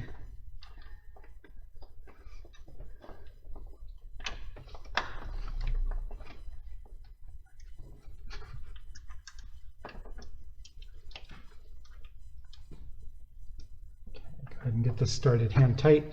This is a good one to make sure you don't cross thread as well, because you're kind of holding the tensioner up as you're getting it started. So it's going to pull on the threads a little bit, which can definitely make things feel a little bit different. All right, good. We're going to use our gear wrench here, get this on, and help zing it on a little easier. So I actually just walked over and took a look in the book. It looks like the tensioner is 45 foot-pounds on torque. So we'll crank up our torque wrench just a little bit and we'll do 45 foot-pounds on this.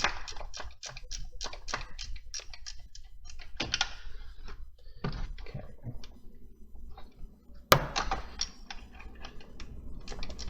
So now we're at a boring stage while I do a quarter turn each turn. Luckily I have this ratcheting wrench here. Any new comments?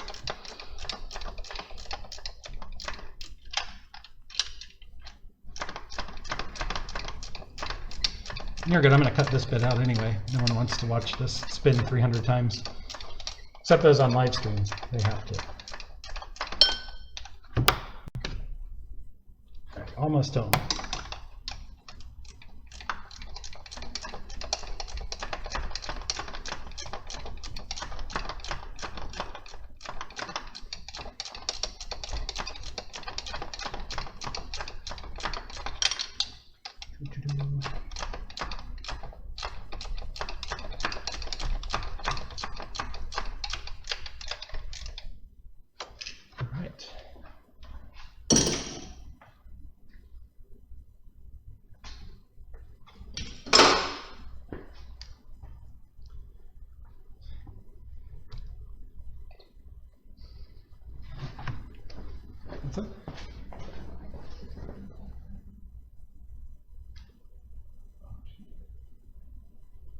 Oh, I just recorded a message by accident.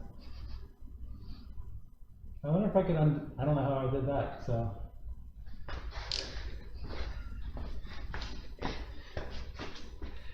So I told you all we had a bad production crew here. Well, I'm the key member of the bad production crew. We actually have a really good production crew, and then they have me. So in my infinite goofiness with my fingers, I think I just reported somebody's message on chat. So I apologize for that. I'll see if I can undo that. Have not seen a bad chat message yet. So even if I did, I wouldn't care. So I apologize. I don't even know whose it was, to be honest with you. So, but there was definitely nothing worthy of that. All right, got our torque wrench. Oh yeah, we got to set this to 45 foot-pounds. So, and they are going to keep me away from the keyboard so I don't mess with anyone's chat messages anymore. And looks like we're going to have a little bit of difficulty getting the torque wrench situated on there. We're going to need a little bit of an extension. And it's a slight tight fit.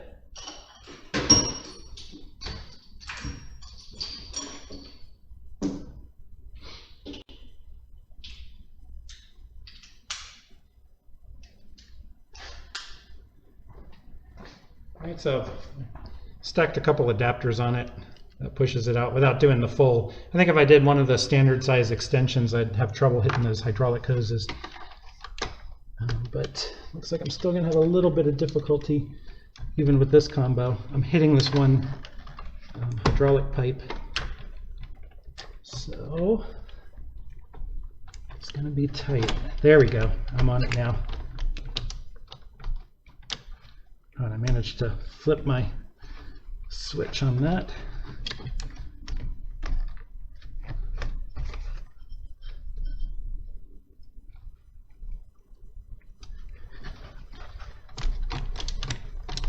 There we go, I'm tightening it. Man, so far in this whole job, the only thing that I'm like embarrassed about is inadvertently reporting a message in the chat window. So I guess I should feel good that so far I haven't broken anything. I should probably watch my mouth. All right, there we go. So that is torqued to spec. I can wrestle the torque wrench off. So again, that's the pains of doing these jobs sometimes. You got to find the right setup to give yourself the clearance to get a tool like this torque wrench on. But we got lucky, we were able to get it on. All right, so let's recap where we are. Let me move this out. Can you switch to OBS?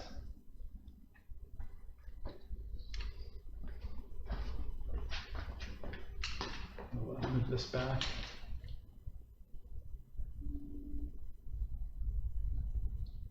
There we go. All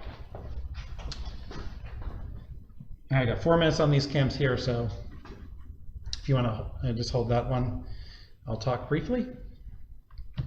All right, so just to recap where we are for the video that we're going to edit.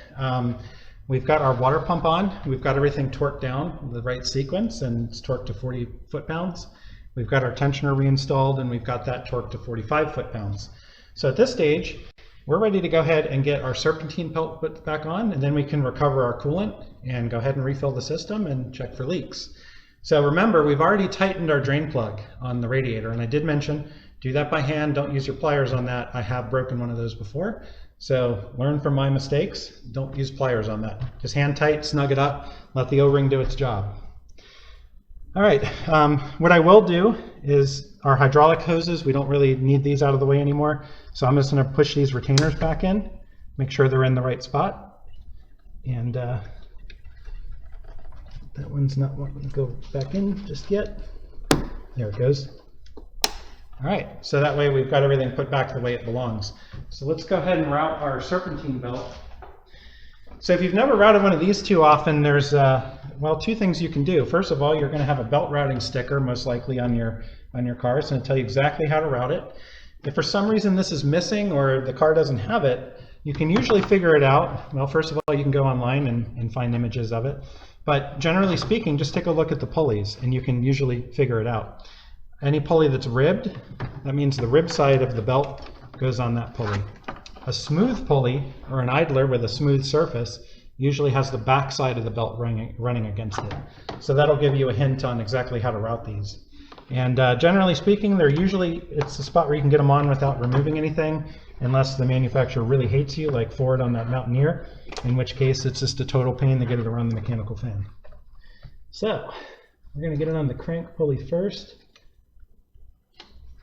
And then we're going to loop it around this idler. So okay,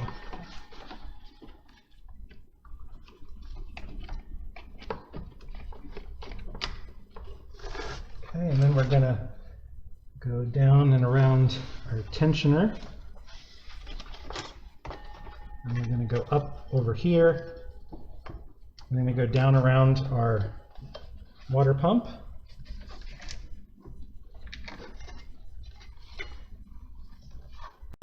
And then around our power steering pulley, and then up to our alternator. Now, I'm going to go ahead and make sure everything is on where I want it to be and not slipped behind the pulleys, because then you'll have problems when you do your tensioner. And then I'm just going to kind of let this rest. I'm going to get my breaker bar. I'm going to put it on my tensioner.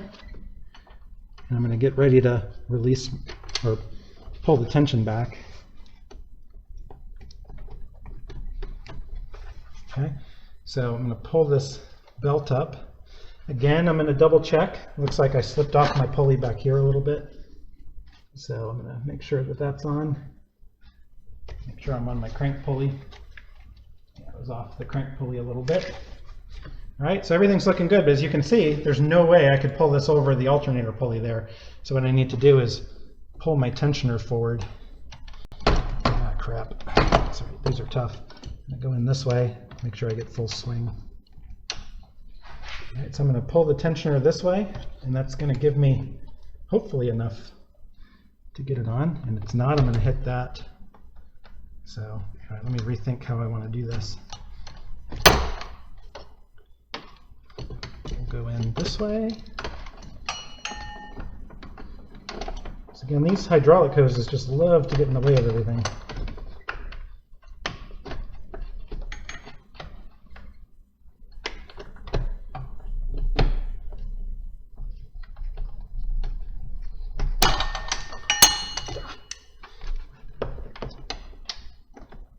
Just like that, and yeah, so I'm going to have trouble getting that in there, so let me try to get it as far down here as I can.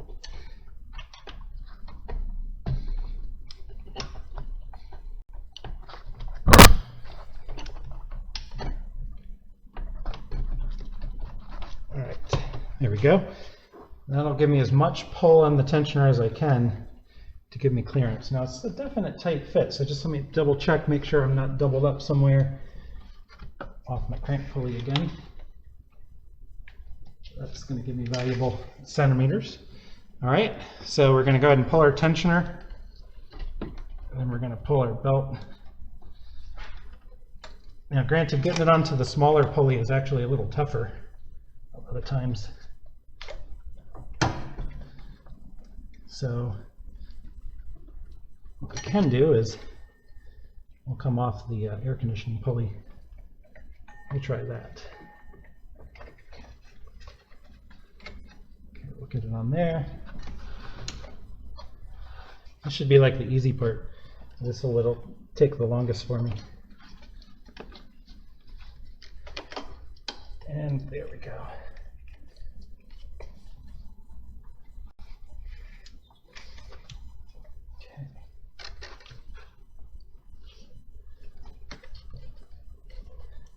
Oh, this belt is really tight for some reason. I feel like I'm missing something.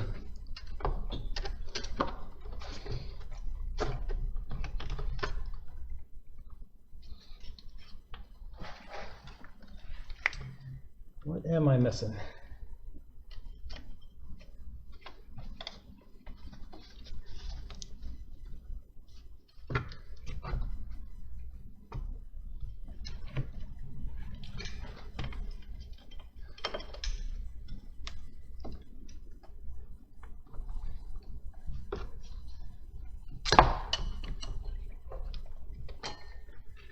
All right, let me regroup here. So, yeah, I saw one of those comments that said he's making it look easy. So, you jinxed me. Now I can't get the belt on. All right, you see anything in the comments? Maybe someone's pointing out what I'm missing here. Let me look at my belt routing one more time. Let's make sure I'm doing this right. This is the belt we took off. It should go on without a problem. But we're having a little bit of difficulty. I usually do it on the alternator pulley, so let me go back to what I normally do. Where the power steering is not a bad one to do. And we're on here, right? We're solidly on the crank pulley. All right, so that's good.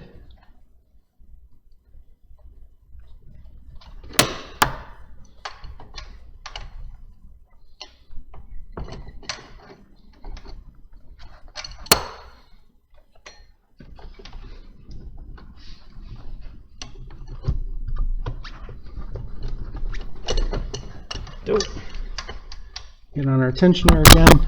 Oops.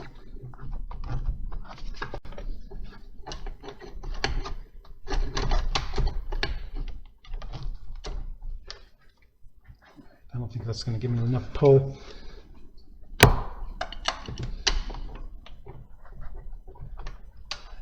we go. Come on now.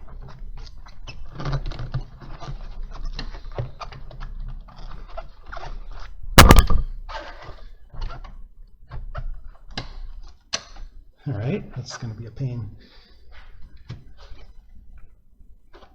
Oh, did we run out of time? No, I started it over.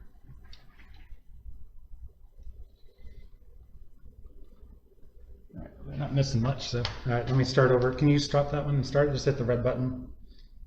I'll start this one. That's the perils of recording. I often forget when I'm in the midst of getting through something. All right, so this is like the simplest part, so let's figure out what we're missing.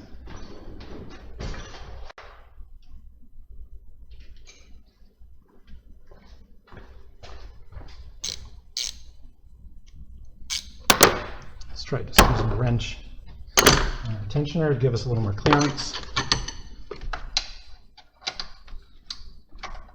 That was 15. It's going to be a small wrench.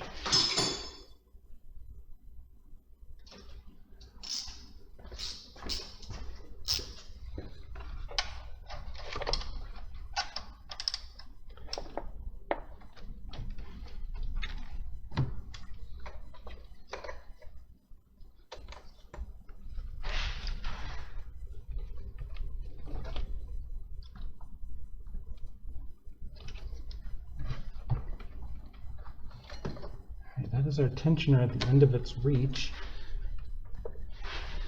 It's hitting its physical stop.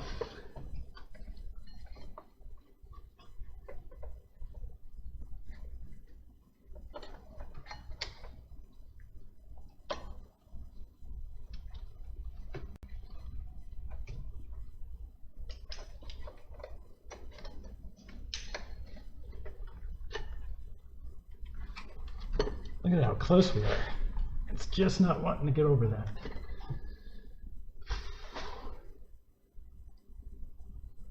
So,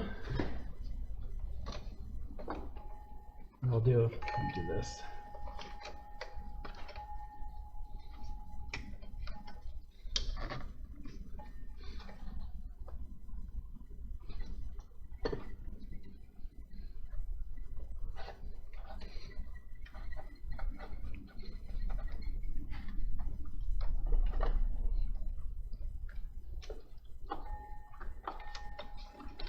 This is really weird.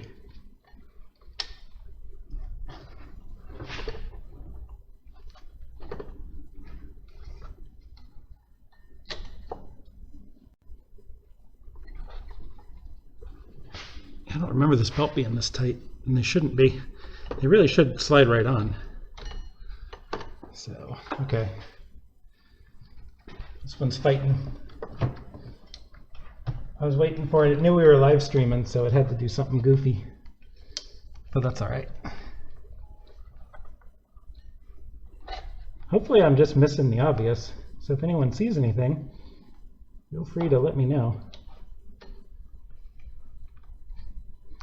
That's one of the fun things about wrenching with your friends. You often catch things that you're missing. All right, I got it. So I slid it over the smooth pulley of the water pump. Instead of trying to get it up over the lip, I was able to get it on there. So we're good. So generally speaking though, I'm usually able to pull the tensioners and have plenty of leeway to go ahead and get the belt on our main setup. So that was a little different. I don't know why this time around it was tough. I mean, you saw taking it off, it popped right off. So maybe that's because the bearings were so loose. It gave us that little extra quarter inch that we needed. Let's double check, make sure we're on all the pulleys. And we are looking pretty good. All right, so what we're going to do now is, got this container. I'm just going to make sure it's nice and clean. I use this container. It's a little dirty on the outside, just from handling it with grubby hands, but I keep the inside clean, and I use this for coolant only. So I'm going to recapture as much of this as I can. There as long as it looks nice. And if it looks gross, then I'll go ahead and use the new stuff. Yeah,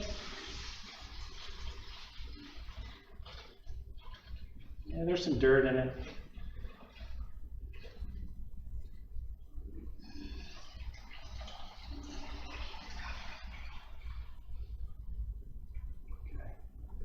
A little over a gallon we're going to need to put in, and this stuff does look a little nasty, so I'm going to take advantage of the fact that we have some and go ahead and refill. So there's about a half of a gallon in here. This is new good stuff. I'm going to go ahead and put fresh in, make sure we have fresh in here. So there's no super good way to do this. You can go ahead and get a little funnel to put in here, or you can just keep your drain pan kind of underneath there. Catch any spills, hold your can sideways and just kind of get it in there.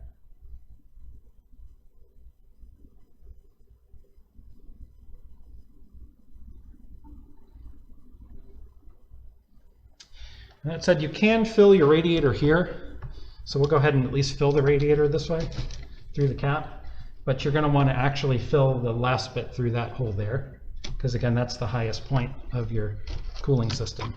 So, but for the quicker fill, we can go ahead and fill the radiator here. Yep. How many gallons of 50/50 and what type of concentrate are we using?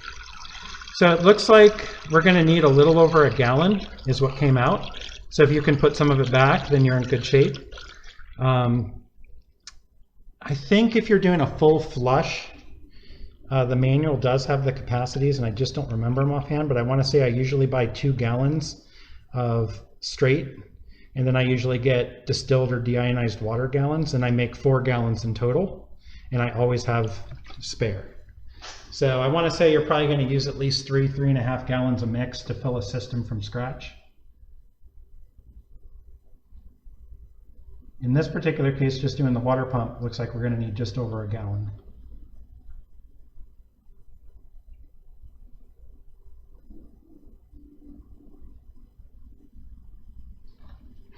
Okay, so I do need to mix a little more. And this is a brand new one that is not mixed. Yep.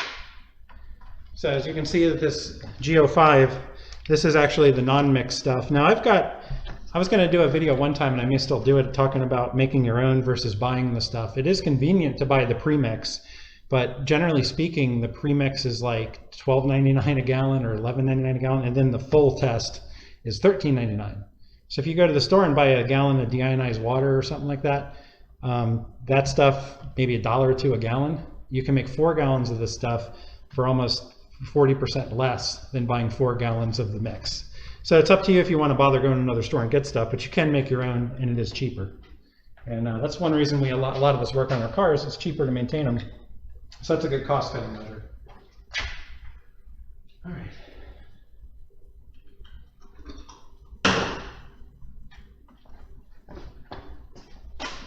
Funnel.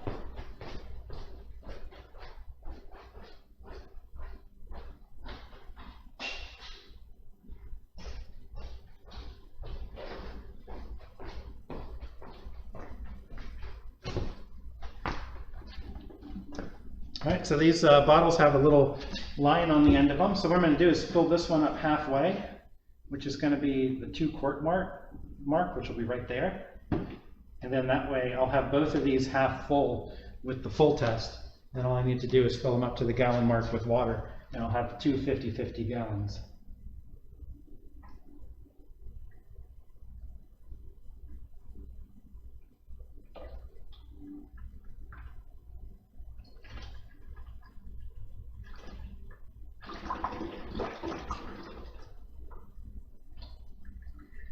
Okay, about a half quart to go.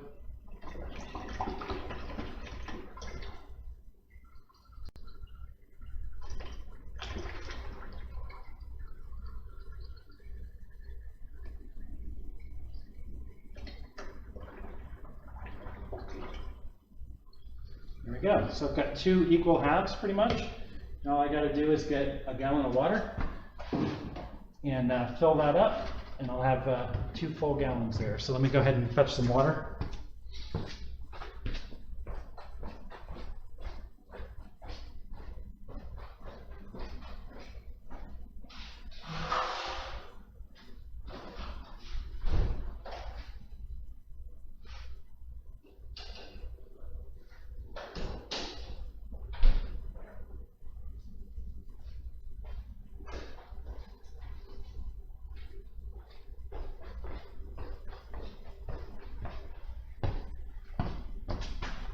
Mix this one up.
So I've got this one filled, and I'm out of the bottled water or distilled water that I use. The deionized is really the stuff to get. I think you can get it at pet stores. And we had done a little test at one point, and I was going to grab the cameras and show a video of the differences between tap water, bottled spring water, distilled water, and deionized water. Because of all the goofy things, the conductivity of water changes based on whether or not it has ionization in it. And the conductivity of the water is what can cause some of the electrolysis that causes dissimilar metal corrosion within an engine. So using an HOAT compliant coolant and then using something like deionized water is really the win-win to do if you can get that. So, all right. I used to always use distilled, and that's what I have in here, but to be honest with you, distilled isn't deionized. So if you were to stick a multimeter probe and do an ohm test in it, you'd still see a little bit of a reading on it, but it is better than tap water. Even then, the coolant itself kind of helps diminish some of those properties and has the rust inhibitors. So it's, as long as you're running a good 50-50 mix like they recommend. All right. So we're going to go ahead and do it the hard way. We'll fill it through here. Actually, I'm going to get my little funnel. I don't spill as much. I hate cleaning coolant up.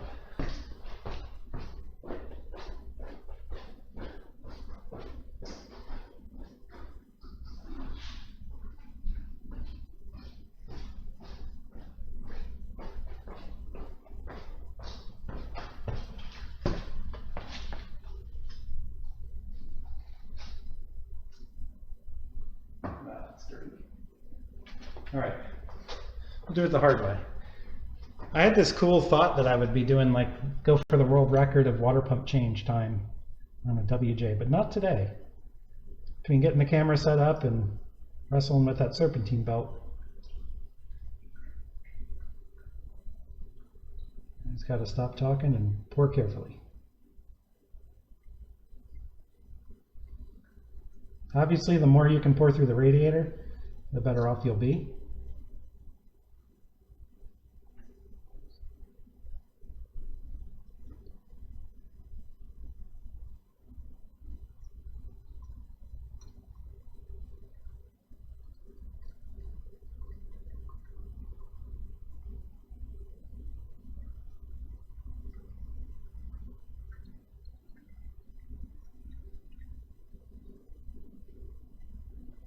I feel like we're at about the gallon mark right now, based on what I had in the other container.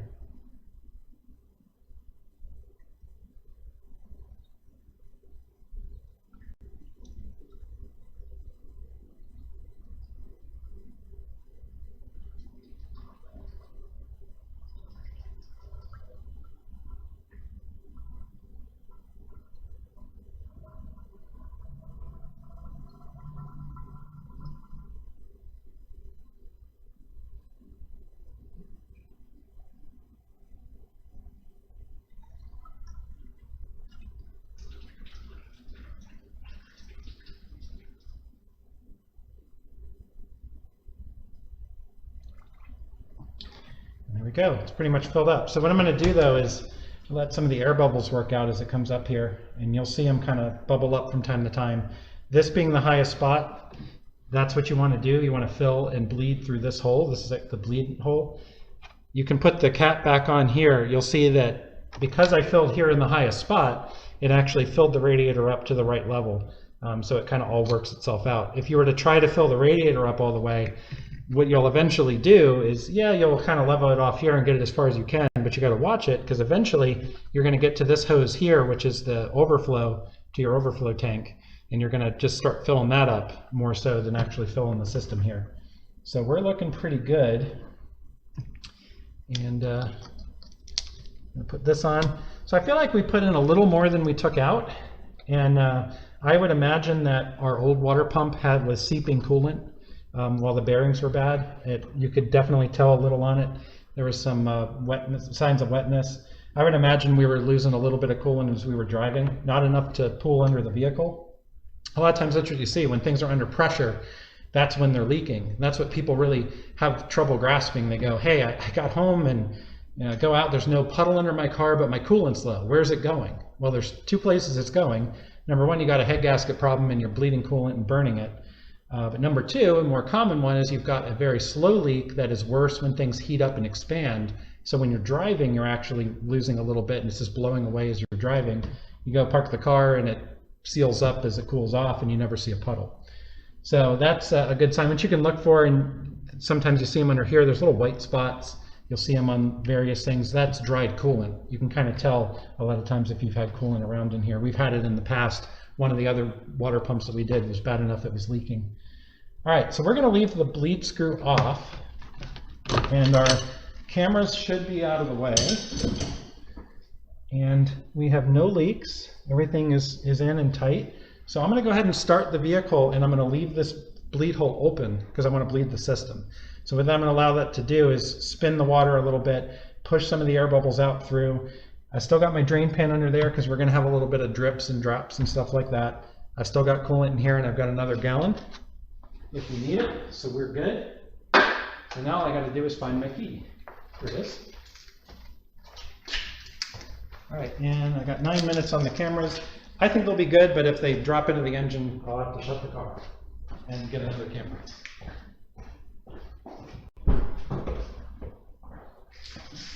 Now's the time to speak up if I'm forgetting something. Or me to think up.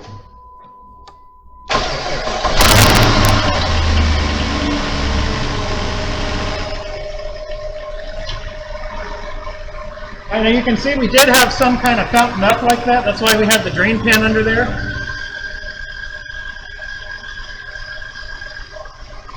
Something howling. That'd be my alternator.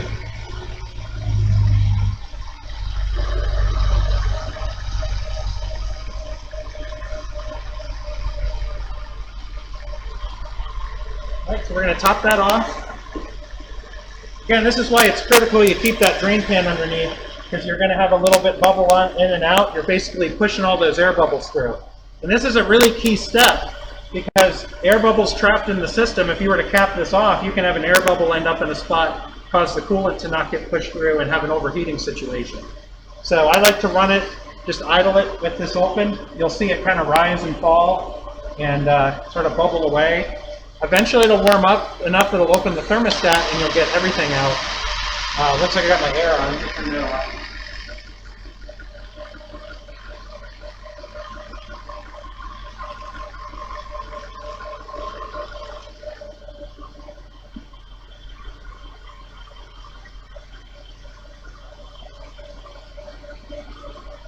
All right, so no weird noises. Everything's nice and smooth. No more rattle from the water pump. That's good. No leaks or drips. And looks like our level's down a little bit, so we're going to add a little more. Obviously, be very careful as you're filling. You don't want to get your hands in any of the belt or fan.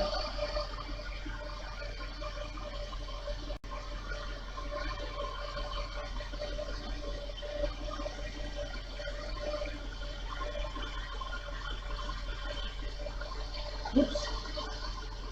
All right, nice and full. So I think on this camera you can see every now and then it's going to push out a bubble. Look, there's one. So basically the system kind of self-burps, but I like to leave that off. I do believe in some respects it will self-burp into the overflow, but I like on the fill like this, run it like this a little bit with that drain pan underneath, and that's going to make sure you get everything out. I don't like these overheating. Any new comments? Anyone watching? Yeah, all right. I'm appreciative of anyone who's still watching. I wanted to quit about 20 minutes ago. Just kidding. So far, I've enjoyed doing the live stream. It's been a different experience, and it's been cool having other people ask questions. It's always fun having a buddy over to work on stuff with you in the shop. And with the live stream, it's kind of like you got people hanging out with you and asking questions. So,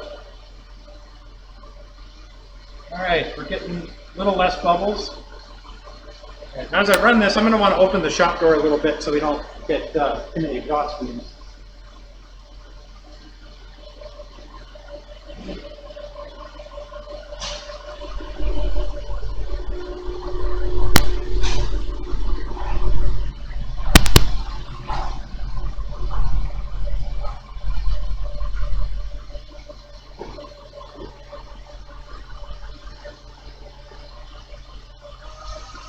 All right, we got the shop door open so we don't kill ourselves.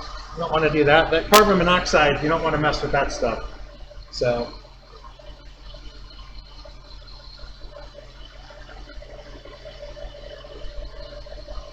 all right, we got a few drips in our pan, but they're from the valve cover where we spilled some of the coolant. And we still have a little bit bubbling up. I still see some air bubbles coming out, so I'm going to keep doing that. I'm going to go ahead and turn the heater on. That'll circulate through our heater cord.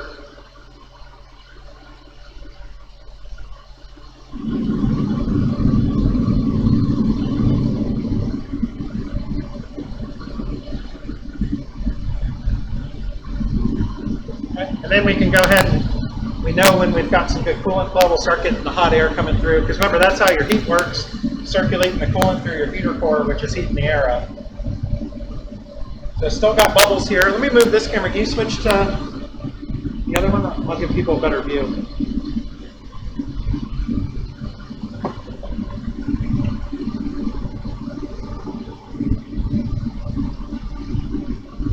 There we go.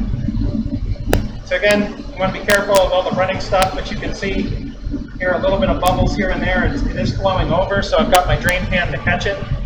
You can feel some heat coming into the coolant here, which is good.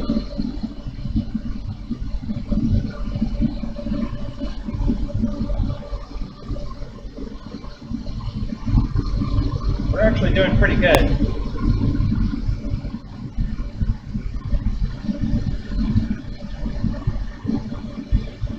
Now coolant expands as it heats up, as the water does, so that's why you want to occasionally replace your radiator cap, because that actually helps pressurize the system. A pressurized system actually raises the boiling point and it's more efficient. So that's why everything's sealed and capped off. And that's one reason why our coolant starts expanding and overflowing as we got it heated up. But this is also driving out those air bubbles. So still seeing a couple air bubbles here and there, but they're dying down. So I think we're at a stage where we can cap it off and we'll let it run for a while and test it. Worst case scenario, after it cools off, we'll just crack it open again and we'll run it and we'll make sure all the air bubbles are out. The air will naturally want to gravitate up to the top.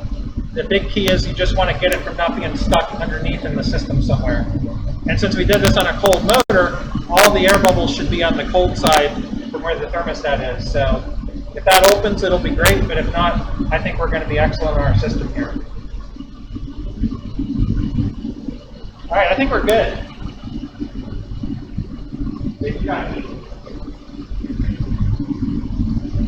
Oh yeah, good.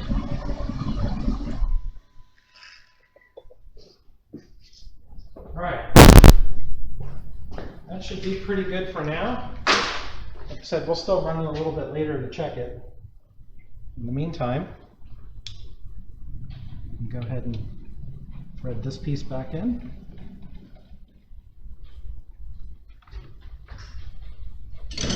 And snug it down.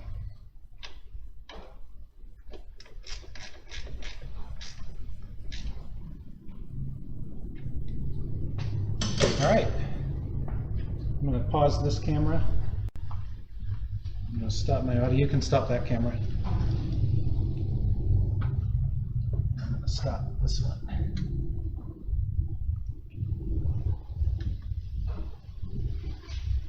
Cool. I hope those shots are good on that fake GoPro. All right, I'm going to move this.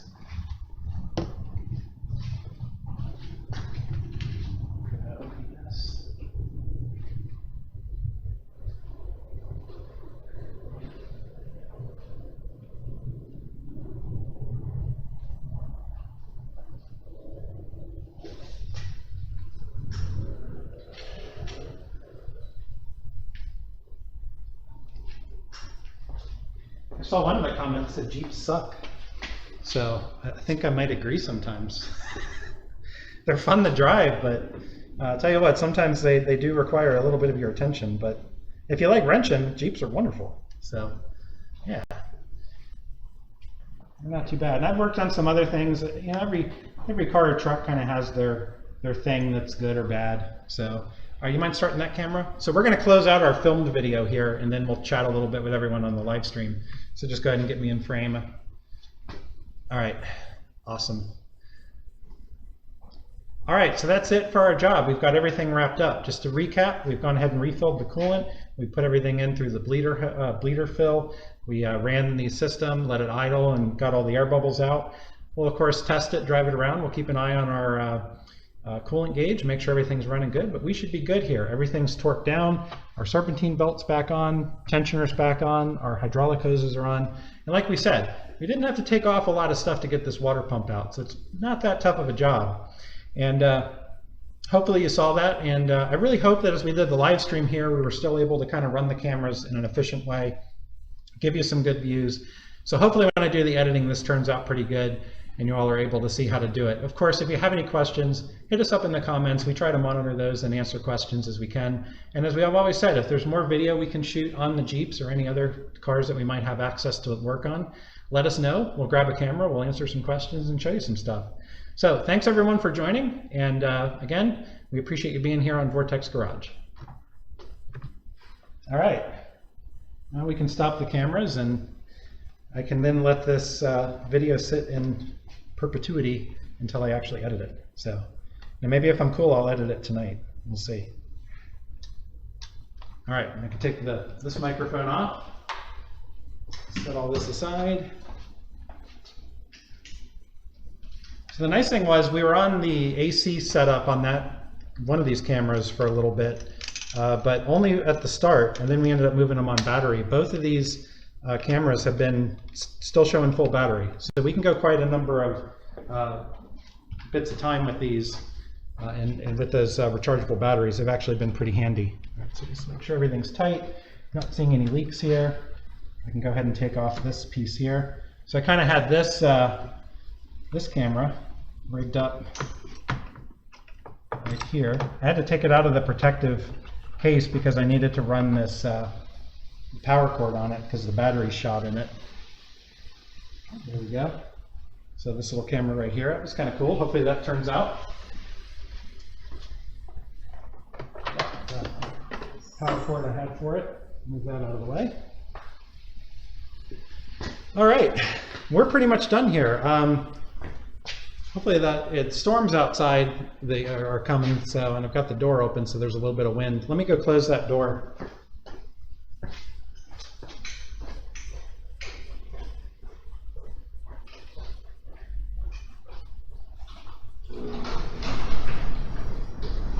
The noise around.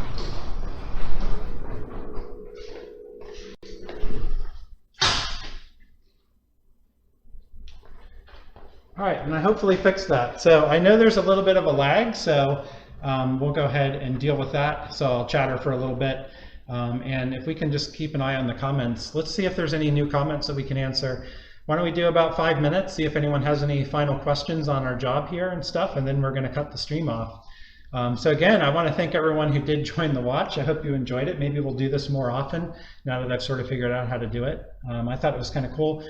I'm sure the camera angles weren't the best for the live stream, but for our first time around, hopefully it worked out. So let's see if we got any comments, and then in that time, if anyone wants to pose any final questions, feel free to drop them into the chat box there, and we'll see what we can answer. So we have any new ones I haven't read? Just good job.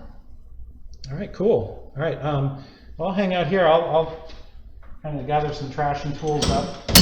So I'm going to go ahead and get my torque wrench put back to the base set so I can put it in storage. So one thing I've learned over the years is when you're done with a job, budget the time to put your tools away, because that way you can find them later on. It's taken me a long time to figure out to do that, and I still don't do it all the time. But it's very valuable to do. It makes life easy. All right, put the hex sockets away. I got these adapters. So I'll just be wrapping tools up a little bit here. If I don't see anything new pop up in the chat window in the next 30 seconds or a minute, we'll end the stream and I'll say my goodbyes. But I do appreciate everyone who's joined up. So last minute questions, get them in. While I look for the cap to the antifreeze. Here it is.